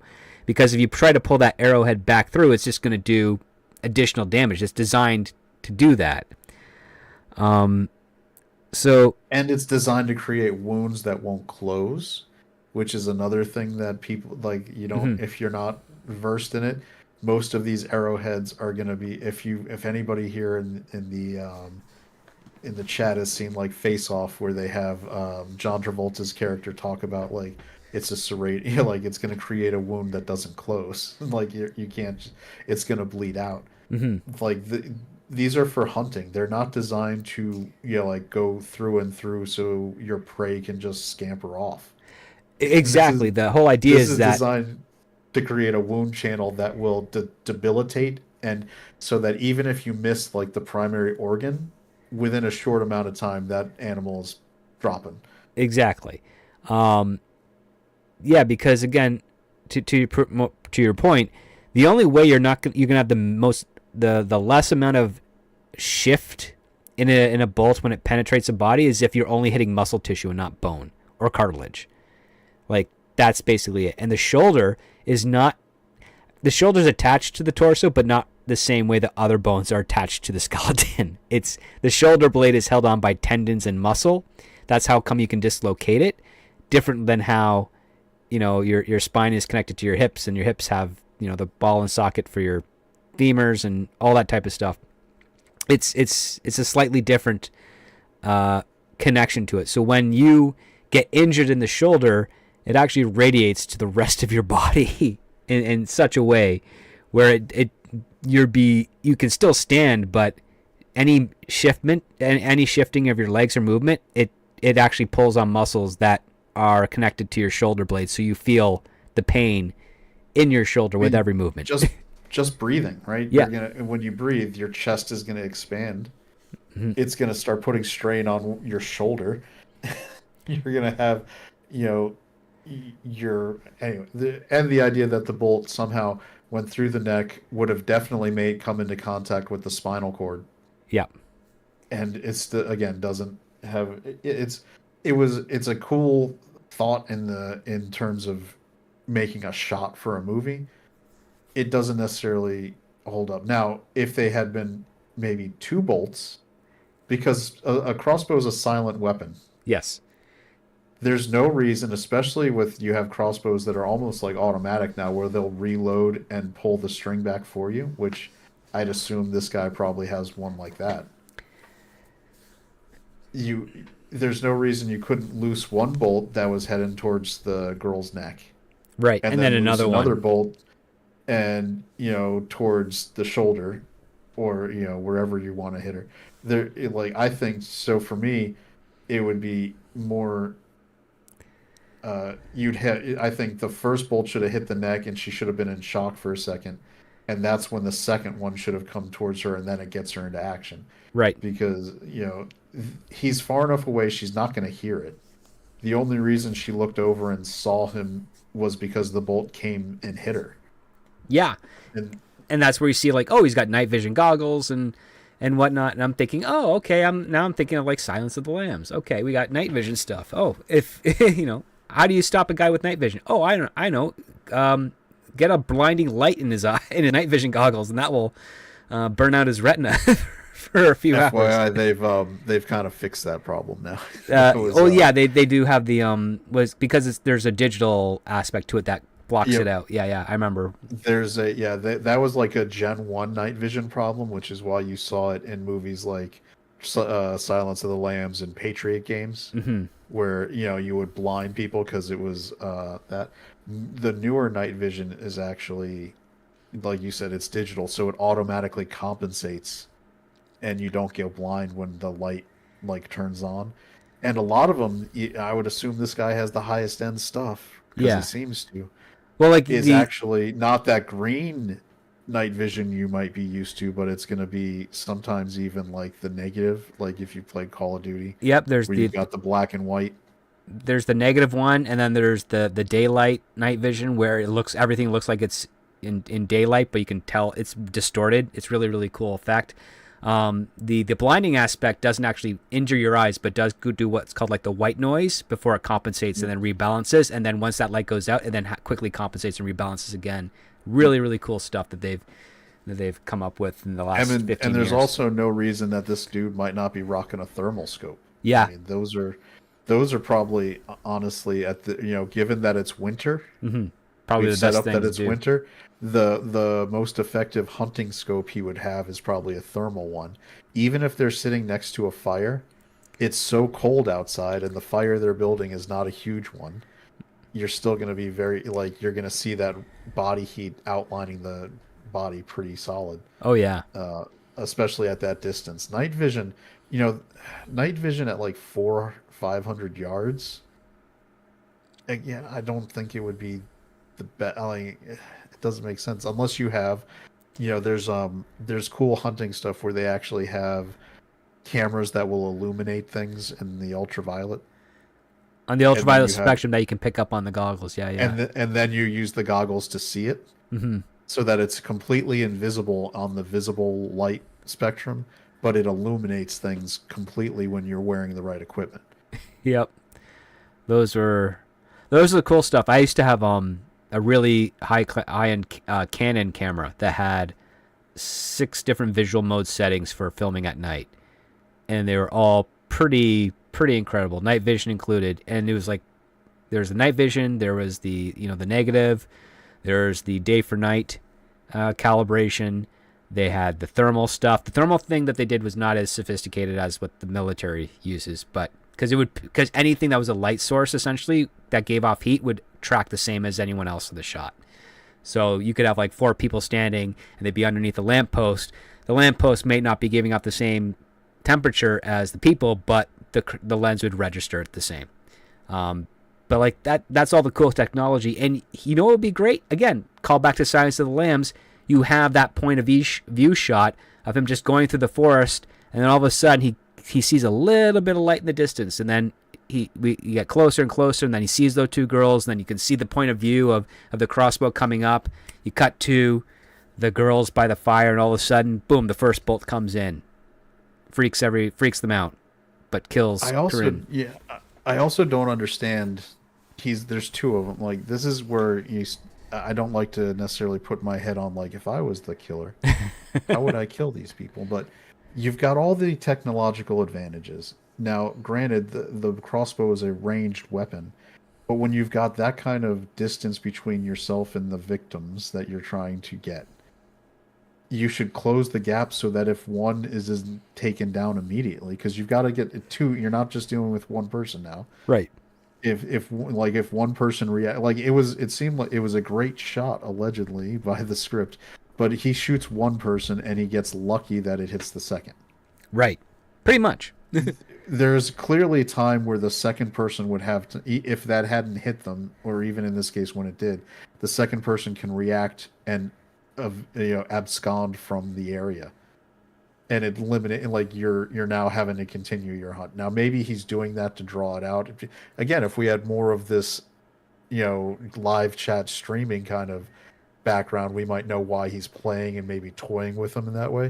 Mm-hmm. But if we're just going on the assumption he does want to kill them as soon as possible, he should have closed the distance and tried to, he can still use range, but within your proximity, so you can close the gap to the hurt people and do it. Yeah. So I don't know. There's some, again, he's supposed to be a well-seasoned hunter, and he seems to be making weird choices that regard too. And I think that comes down to one of the stronger issues with this script is that it does feel like it's lacking a sense of authenticity to the role of the hunter with regards to it relates to streaming. And with the girls, they should be kind of experience a very long-term adrenaline rush and trying to constantly figure out ways to stay alive. And the challenges there just don't feel creative enough or feel inventive enough, in my opinion. So, yeah, I think that comes down to the fact that because it is a simple A plot and it's decently paced, it feels still very undercooked and thin. Yeah, there's definitely because we've now hit, by the way, to the chat, like, this is we're at the spoiler threshold where we're kind of stopping about what's going to happen in the script. So this movie, it would come in actually because of a lot of the stuff where they're describing things on the page. Mm-hmm. If I had to rough guess, this is probably looking like an 80 to 85 minute movie, maybe, like the way it's written.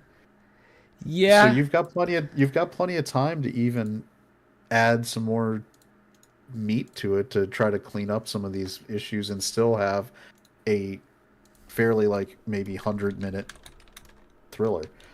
15 20 minutes is a lot of time to add in some things to fix some problems. He has a lot of story real estate still available to him right now. All he has to do is play around with it. And it feels like it just feels like he's only got the single plot in mind, and anything else that he's trying to address with regards to the characters and their supposed arc, it just feels like it comes too little too late, or it's not part of the focus of what is the conversations between Allison and Corinne up until this point. Like, essentially, we're doing our spoiler cutoff at the mid-act turning point where, once Corinne is dead, there's no going back for Allie. She's gotta, man up and do something, and we have to follow her as as the hunter is literally within 100 yards or so away from her. And I am just thinking to myself, like, this should really have come in. Like, you didn't have to kill Corinne this early, but this type of suspense should have come a lot earlier in the second act than when it actually did. Yeah, I'm thinking of, was it Deep Blue Sea, where they have Samuel L. Jackson starts giving his survival speech, and it's about probably 5 minutes into the second act. Yeah, right at the Of start. that movie, and they immediately have the shark come out of the water and just eat him. Yeah, and Saffron Burrows freaks out. Yeah, so it's that's the like you said, when you're gonna do that, you probably want to do it earlier, so you give, because now we have to basically speed run some development to get to the well telegraphed conclusion that we're expecting. Pretty much. So and we really do speed run that. I mean, I think it's the last 20 least, pages, right? Yeah, something. Yeah, it takes like 20 pages, but it feels like we're talking not much time, because there's a lot of, I think, and that's where we're getting some of the internal dialogue. Mm-hmm. And then we have something, there's a lot of, there's a lot of real estate spent describing visuals. Yes. In these 20 pages, which I know that, at least in my mind, the description of visuals gets very truncated versus dialogue and acting scenes on a page. A page of visuals could be anywhere from 5 seconds to 10 seconds, versus with dialogue, it's about a minute a page. Exactly. So these last 20 pages, there's probably maybe 5 minutes of visuals. Because a lot of it, there's a lot of stuff where the writer's giving the reader more depth than what the visual would probably give. Where it's 100% describing, that's a problem. If you're gonna show don't tell, give enough where you can show it without having to tell it. And once you put it to the point where your characters, which we're two are now one, there's not much reason for that character to say anything anymore, and that condenses your actual runtime of your script, even though your page count is consistent all the way through. So yeah, you're very correct in the assessment that even though this is a 90-page script, this is not going to be a 90-minute movie unless you're like Dave Filoni and just decide, hey, we're going to do a lot of these long vista shots in between scenes. I've never read Shane Black's script for The Predator, but I'm fairly sure that last sequence, when Arnold is like prepping the jungle, was probably a lot more on page than what it turned into, like, in our montage on screen. Could have been, or it could have been a lot less on page. You never know. It could have been just, you don't know. In fact, I mean, given that they kind of reimagined that movie on the fly, down there, with Shane probably maybe doing rewrites on set, since he was also an actor in the movie. Who knows? It's an interesting thing, because you don't want to get into soap opera syndrome, right? Where you have characters standing alone in a room just monologuing to nothing. Right. Because it really, in soap operas, we kind of accept it as a trope of that genre. But it immediately degrades, like, what you're watching. You make it, you're like, oh, this is silly soap opera level. Why are you talking to yourself when no one's there? And this doesn't work. The only way you could kind of like make something like that work is what I like to call like the double indemnity effect, where, we have this ham radio or this radio in the fire tower, and it's like, you know what? If you give her a radio or at least some sort of recording device, and she decides to, I'm going to leave a note for the next girl, maybe they'll survive, and then she starts recording into that about what she's doing and what her plans are. And then she says, I'm going to hide this somewhere, and I hope you find it if I don't make it out. And if I do make it out, then no one will ever hear this, and no one will ever have to go through this situation ever again. That is a good gimmick to use because it's plausible, right? Because they're saying it one part for themselves, but they're also saying it like, I am leaving this, doing what Rebecca did. She left a note to the next girl, not knowing if it was going to be a pair or not, anything, just a note. And now we have the next stage of what that version is, which is be a recording. That would be a good idea to interpret, because now you could actually pad out a little bit of your story, and at the same time you can cross-cut that with the narration. So she's saying, I've got this plan where I'm going to do this, I'm going to do that, or I'm going to go this way, I'm going to follow this river, I'm going to go north, or whatever. And you pair it up with the visuals. That would have been made for a more interesting expression of who this character has become after this sudden change. But we don't get any of that. It's a lot of description and some very brief dialogue. and we almost, and there's already almost a setup in the script to allow to do something like this, because we already had a scenario where we were getting notes from previous girls. Right. Girl, in this case, Rebecca. So maybe, before our conclusion, our lead now character, Solo, decides to leave her own note. Mm-hmm. To kind of give like her, like the, if I'm, it remind like this, like the speech in Conan, right? The hell with you, crumbs. What all, like I'm gonna give my epic, summation of who I am as I make my last stand, doing my thing. And and people and audiences dig that, right? You like, it's your lion, in this case lioness moment, right? Where you're standing up and you're taking your control. This is our character Allie, who like all through the movie we've known. I mean, again, she's the last girl standing, Mm-hmm. but they telegraphed that she was allegedly the weaker one, right? She was the one who went kind of into shock and comatose almost at the kidnapping. She was the one who didn't have the survival skills. So, she was the one who had the most, the longest journey to go from, I guess, college girl to survivor. Right. And that's a good arc to have, yeah. But and there's nothing wrong with that arc. That can be a really entertaining arc. It could be. I think this movie, this script is, and this has happened with several of the ones, and I think this is not an uncommon theme from what we've seen looking at Hollywood scripts. Mm-hmm. There's a lot of stuff where there's very good premises, very good, maybe unique takes that could be pretty, if executed well, good, entertaining movies.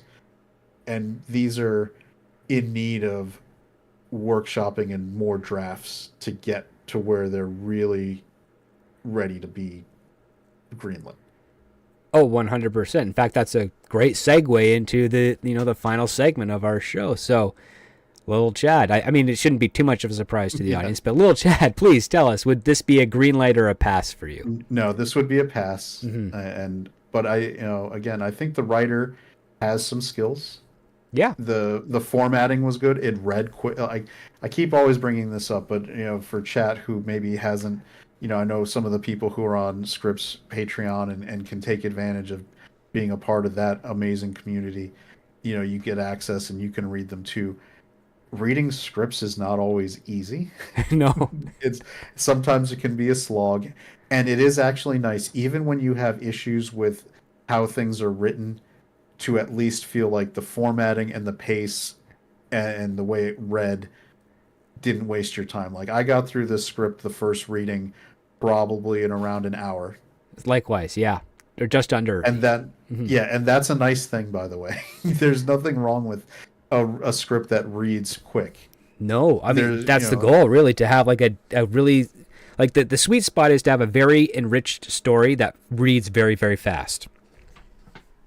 Yeah, the absolute worst, like, to what comes to mind is like a Brian Michael Bendis comic book, where a comic book, a 22-page comic book should probably read in around 20 minutes or less. Yeah.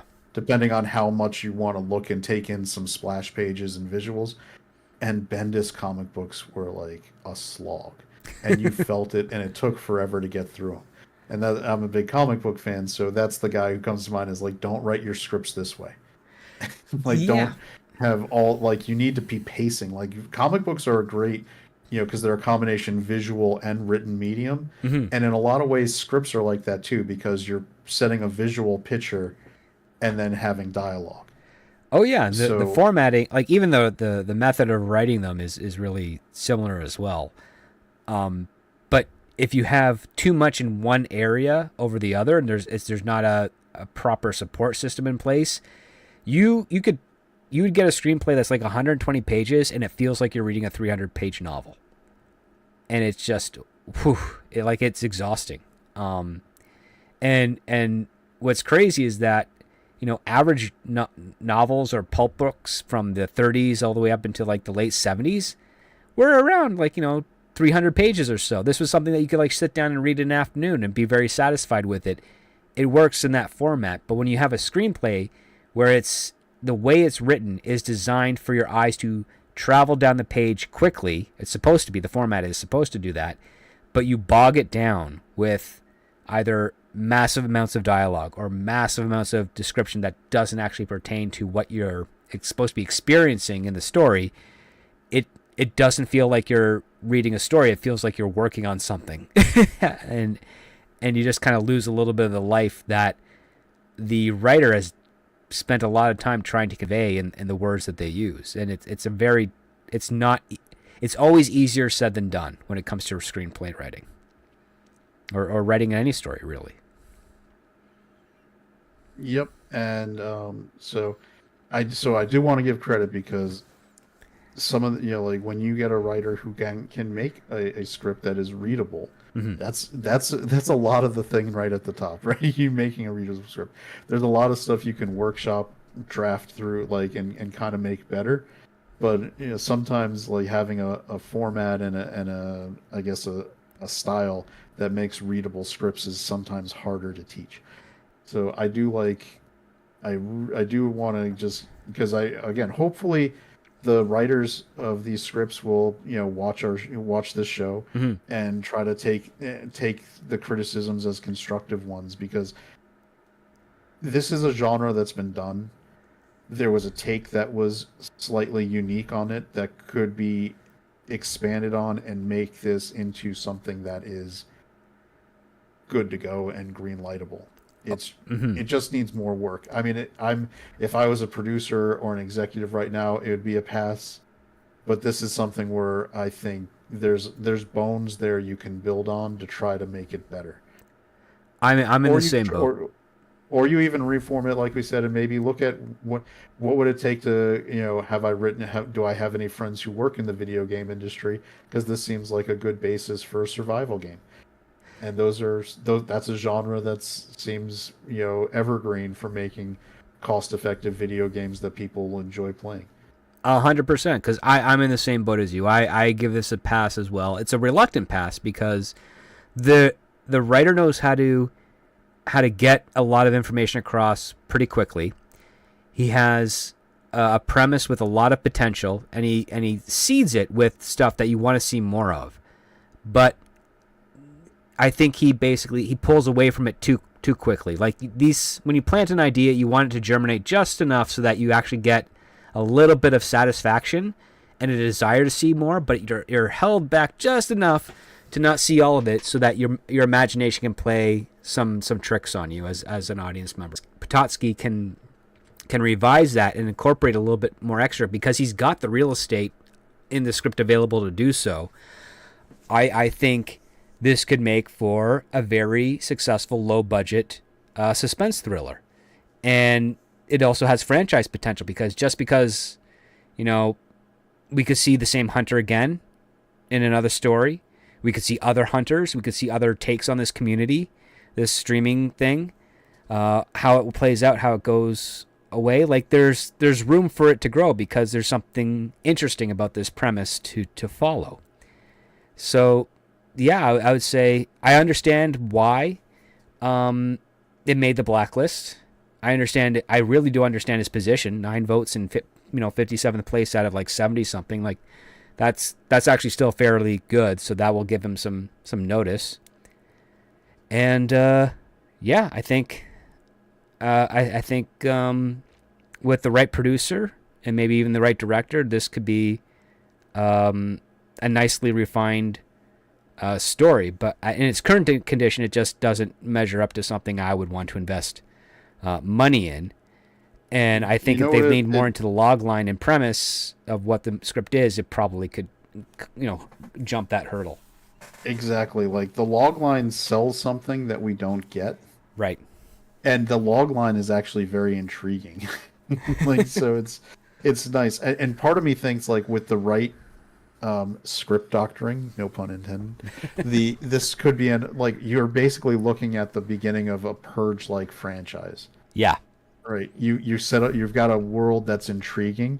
You can do them at fairly low cost, so the studio is going to be very interested in a franchisable thing that you can make for movies for like under 10 million. Right. Where your return is like between streaming pre and foreign pre-sales, you're probably guaranteed a profit every single time. Yeah. Especially off the first one. Like this is the kind of movie where you can, because especially like survival horror thriller kind of thing, you don't have to have a lot of dialogue. You're not and it's gonna still something that's very understandable in foreign markets. Like someone being hunted.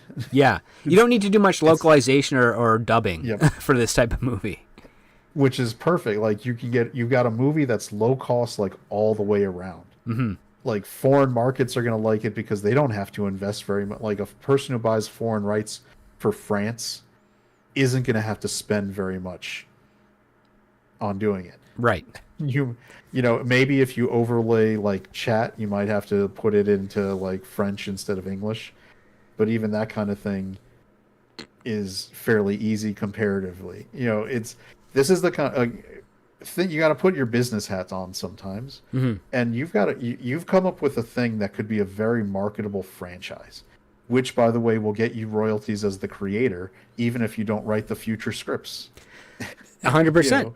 I mean, so you've got a really big incentive to be like, hey, if I create this franchise, I get to get money by like, Nowhere Game 17. Yeah, it could be like another Saw series, Yeah, I'm still making that money.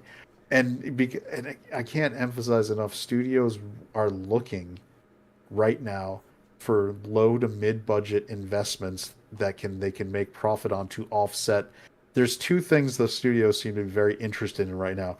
You're seeing a lot of horror because it's cheap and they can make profit on it, like they always have. Yep. And big budget tentpoles because they think those things are guaranteed returns, like Beetlejuice now coming out making $100 million opening weekend.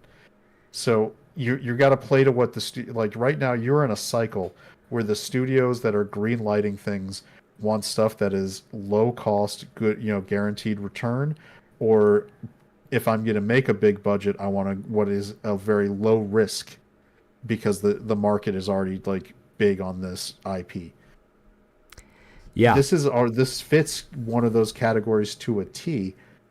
You just got to go through and, hammer out some of those fixes and bam, you've got something that could become a franchise I feel like Lionsgate or Blumhouse, like you mentioned them. Yep. Blumhouse would jump on, like, if you get this, that's a Blumhouse franchise right there. It's the next, what are they doing now? Did they do Megan? They're making Megan. Yeah, it's probably like the next Megan, or was it Terrifier? Like up to 3 of those now, right? Or even the X movies like Maxine. Oh yeah, the X trilogy and Pearl. They pumped out 3 of those within as many years. It seems like that, yeah.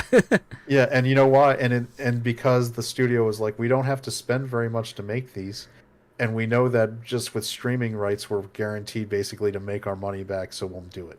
Go for it. Exactly. But if you're an actor or the writer, you've now got residuals on 3 theatrical releases, which are now going to streaming. From a business side, that's a way better investment than a one-off where you sell the rights.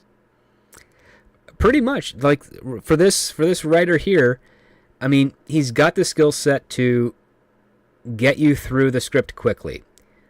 He has a pitch that's very intriguing. He just needs to reconcile that logline pitch more so with the actual script itself. Like that script needs to rise up to meet the level of the logline. And it's not there yet, but the potential is there. And I think if you were to incorporate a little bit more of that world, of that streaming side of things, and maybe give a little bit of conflict with regards to Allison and Corinne about how they got here and why they decided to take the trip, and how that trip has been stolen from them and replaced with this nowhere game. That needs to be a serious point of it to be addressed in that first act, so that we can now, care about these characters and care that they make it out alive together. So Exactly. Yeah, I mean, you've got to give the audience a reason to like the characters that are your main point, or to get. I mean, it's very rare to have a movie where you just don't get any real information to make you root for somebody. yeah, that comes at the expense of you're trying to make the story have a very breakneck pace, and as a result of which you spend more time getting the characters from point A to point B and not enough time exploring the characters as they get from point A to point B. And it's really hard to like mash those two things together if you're a newer writer. When you do it for say 10 or 15 screenplays, it gets a lot easier, because what you have to go fall back on, and this is a line that David Mamet uses, this is something that John Truby has said as well, which is that every line your character says should help facilitate them to their whatever their goal is. So if their goal, in this case, if Corinne's goal is we need to get to the fire tower, every single line she says has to be some way affirming that that's what they have to do, without repeating it or without sounding or without constantly sounding like it's like a one note joke. It's basically like, okay, we need to get to the fire tower. Well, we're going to need to find some stuff around here to make sure that we are able to make it to the fire tower. Like grab some sticks for firewood. We have to dry them out because it's in the snow. We're going to have to make camp. Let's, take them off the ground, off the trees. Let's dry them out as we, make our travels there. Give them like mini goals that are focused on that point. Give Allison a different goal, which is like she just wants to get away in some means. Maybe even, entertain the idea of like, well, what if we just sleep with him? Maybe he won't kill us if we offer ourselves to sleep with him. It's like, no, that's not going to work. Like, you have to explore all the options available for them to figure out who these characters are, so that when they do come to the conclusion of like, yep, we're on foot and we are making a break for it in this direction, we understand that how they got to that point. It's not just the premise of they're going to kill us. It's like, well, where's the 5 stages of grief that they could go through so we can understand who they are before they make their final choice. Yeah, and there should be conflict between the two of them based on this situation. Yeah. I found it the most unrealistic thing that they're just like, they had like 10 seconds of her faking yelling like their coach from their shared team. Mm-hmm. And that was kind of the most conflict they had in that entire time, which it was still only trying to get Allie to kind of snap out of things and go along with stuff. Yes, there should be arguing, bickering. They should be acting like women, because Yeah. I've been in groups where I've been the only man, and the women I've been with around were trying to solve a problem, and they each had their own way to do it, and it was them talking in circles for a very long time.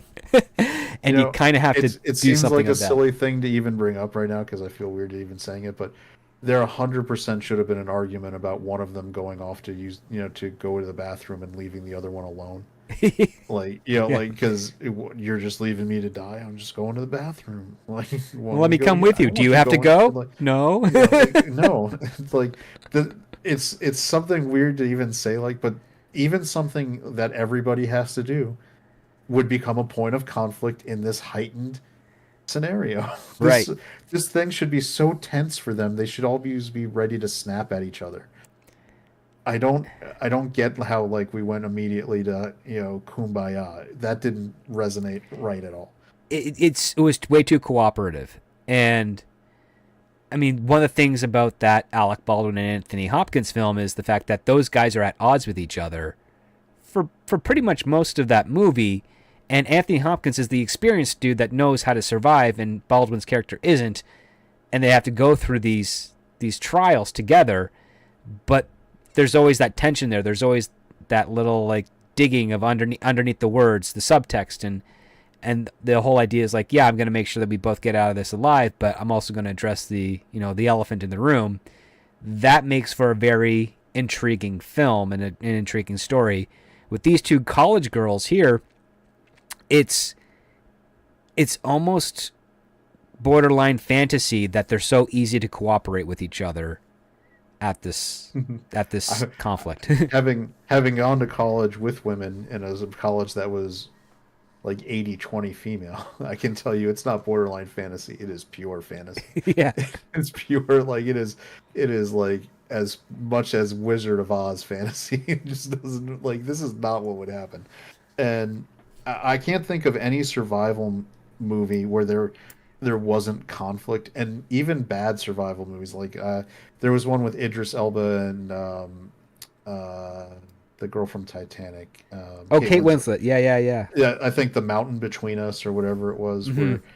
where they end up having a romantic connection, but it becomes something that grows out of all the conflict they have trying to survive, and they're arguing constantly with each other, which then leads to again heightened passions because they're angry, and it feels a little organic how they could get to the point of being, like, in a life death situation, feeling, those other feelings. But there was always, like, even a movie like that, which is also, kind of a survival romance, you put conflict in because people aren't going to get along with each other in that scenario. It's going to take a lot of trust building, even if you knew each other and liked each other beforehand. Oh, There's absolutely. Like, take a look at something like the Dirty Dozen. All those guys are on the same side, and they're trying to work together, but they each have their own means of how to achieve the goal. And even in the hierarchy, there's always some questioning, and there's conflict there. Like, these are military trained characters, right? It's not, it doesn't go as smoothly as you think it will, because sometimes when things really do get dire, you've got to, your survival instincts kind of take over, and sometimes they blind you to some of your better judgment, and that's the entertaining aspect of what you want to explore, especially in these situations. So yeah, he's the writer has a handful of points to think about as he makes a rewrite for this. And because his script has gotten on the blacklist, I'm pretty sure there's some producers or agents out there that are probably going to give him very similar advice.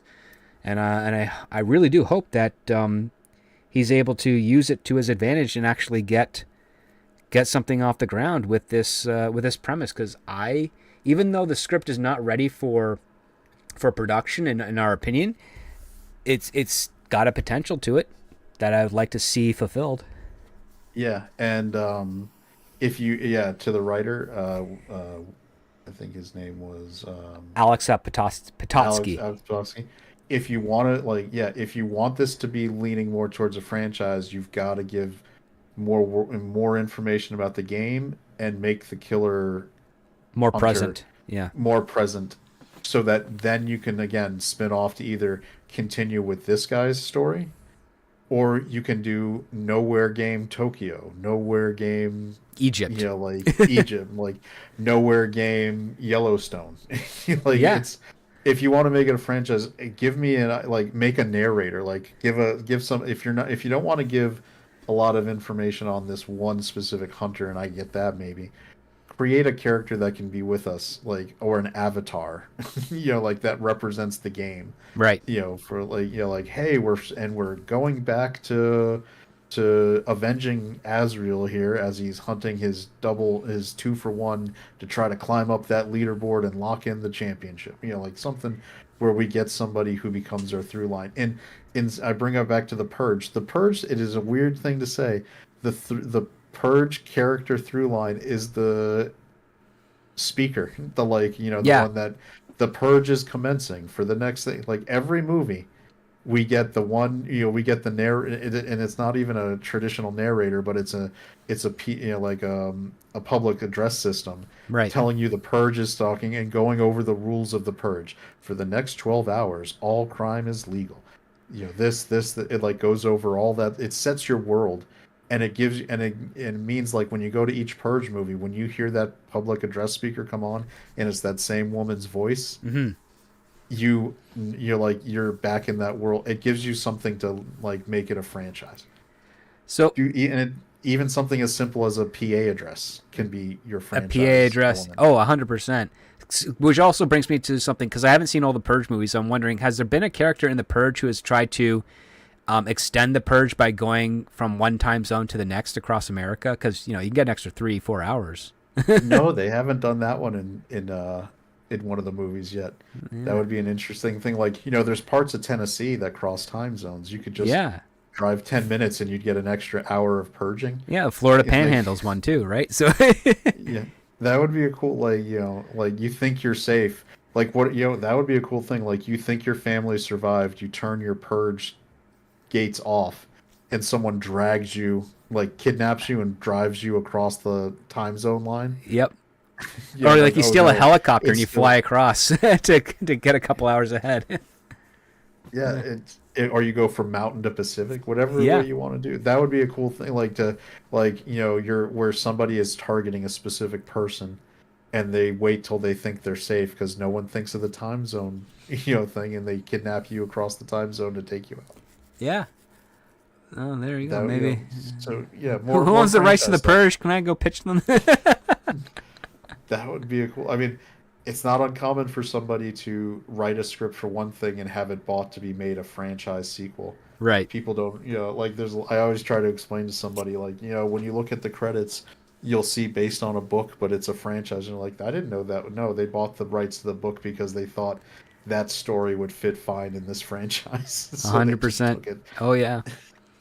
It's crazy stuff. So, with that said, this has been an awesome conversation, little Chad. Please share with the listening audience where they can find you. Oh, yeah, I co-host a podcast here on YouTube called Ascendant Art. It's at Ascendant Art here on YouTube or Grumble. And you can just follow us there. We do our show Friday nights, 9 p.m. Eastern. We have a good time doing it. It's more of a hangout. We cover topics, but we just have fun. I know Script's been in chat a few times. And one day maybe we'll be able to work out a time if it gets him to get him on the show. But it's just a good time, and hopefully if you guys come on and watch it, you'll enjoy it too. Yes, the link here is in the chat. It'll also be in the description once the show concludes. Man, I had a blast talking with you for the last 2 hours and change about this 90-minute script. And I always love it when I have you back on the show. So I want to thank you again for volunteering your time this Saturday night to discuss this. Yeah. All right, guys. So I want to thank you all for listening. As always, if you want to read the scripts, just reach out to me on the Twitter X's or on the Patreon, and I can connect you with the script under the permission that you don't try to make it go viral. Obviously, we want these writers to maintain their catalog and be able to sell and make some money off this stuff, even if we don't give it a green light on this show. With that being said, I want to wish everyone out there a great weekend. If you are in the GTA area, please go try and visit the Toronto International Film Festival. They don't sponsor the show, but they should. But go try to see if you can catch some interesting movies, especially the ones that are not the studio-driven things out there. One of the aspects that I like about doing this show is that we're trying to talk outside of the primary the current of the pulp culture, and maybe find something that will be part of the pulp culture with this show. So thank you so much for listening. Please feel free to support the channel by way of either a donation, thanks, or join the Patreon. It does come with a 7-day free trial at the base tier, where you get to see all my old screenplay reviews, plus any of the new stuff I will be dropping as things go on. With that being said, thank you so much for listening, and never forget, guys, When it comes to great story, it all starts with the script.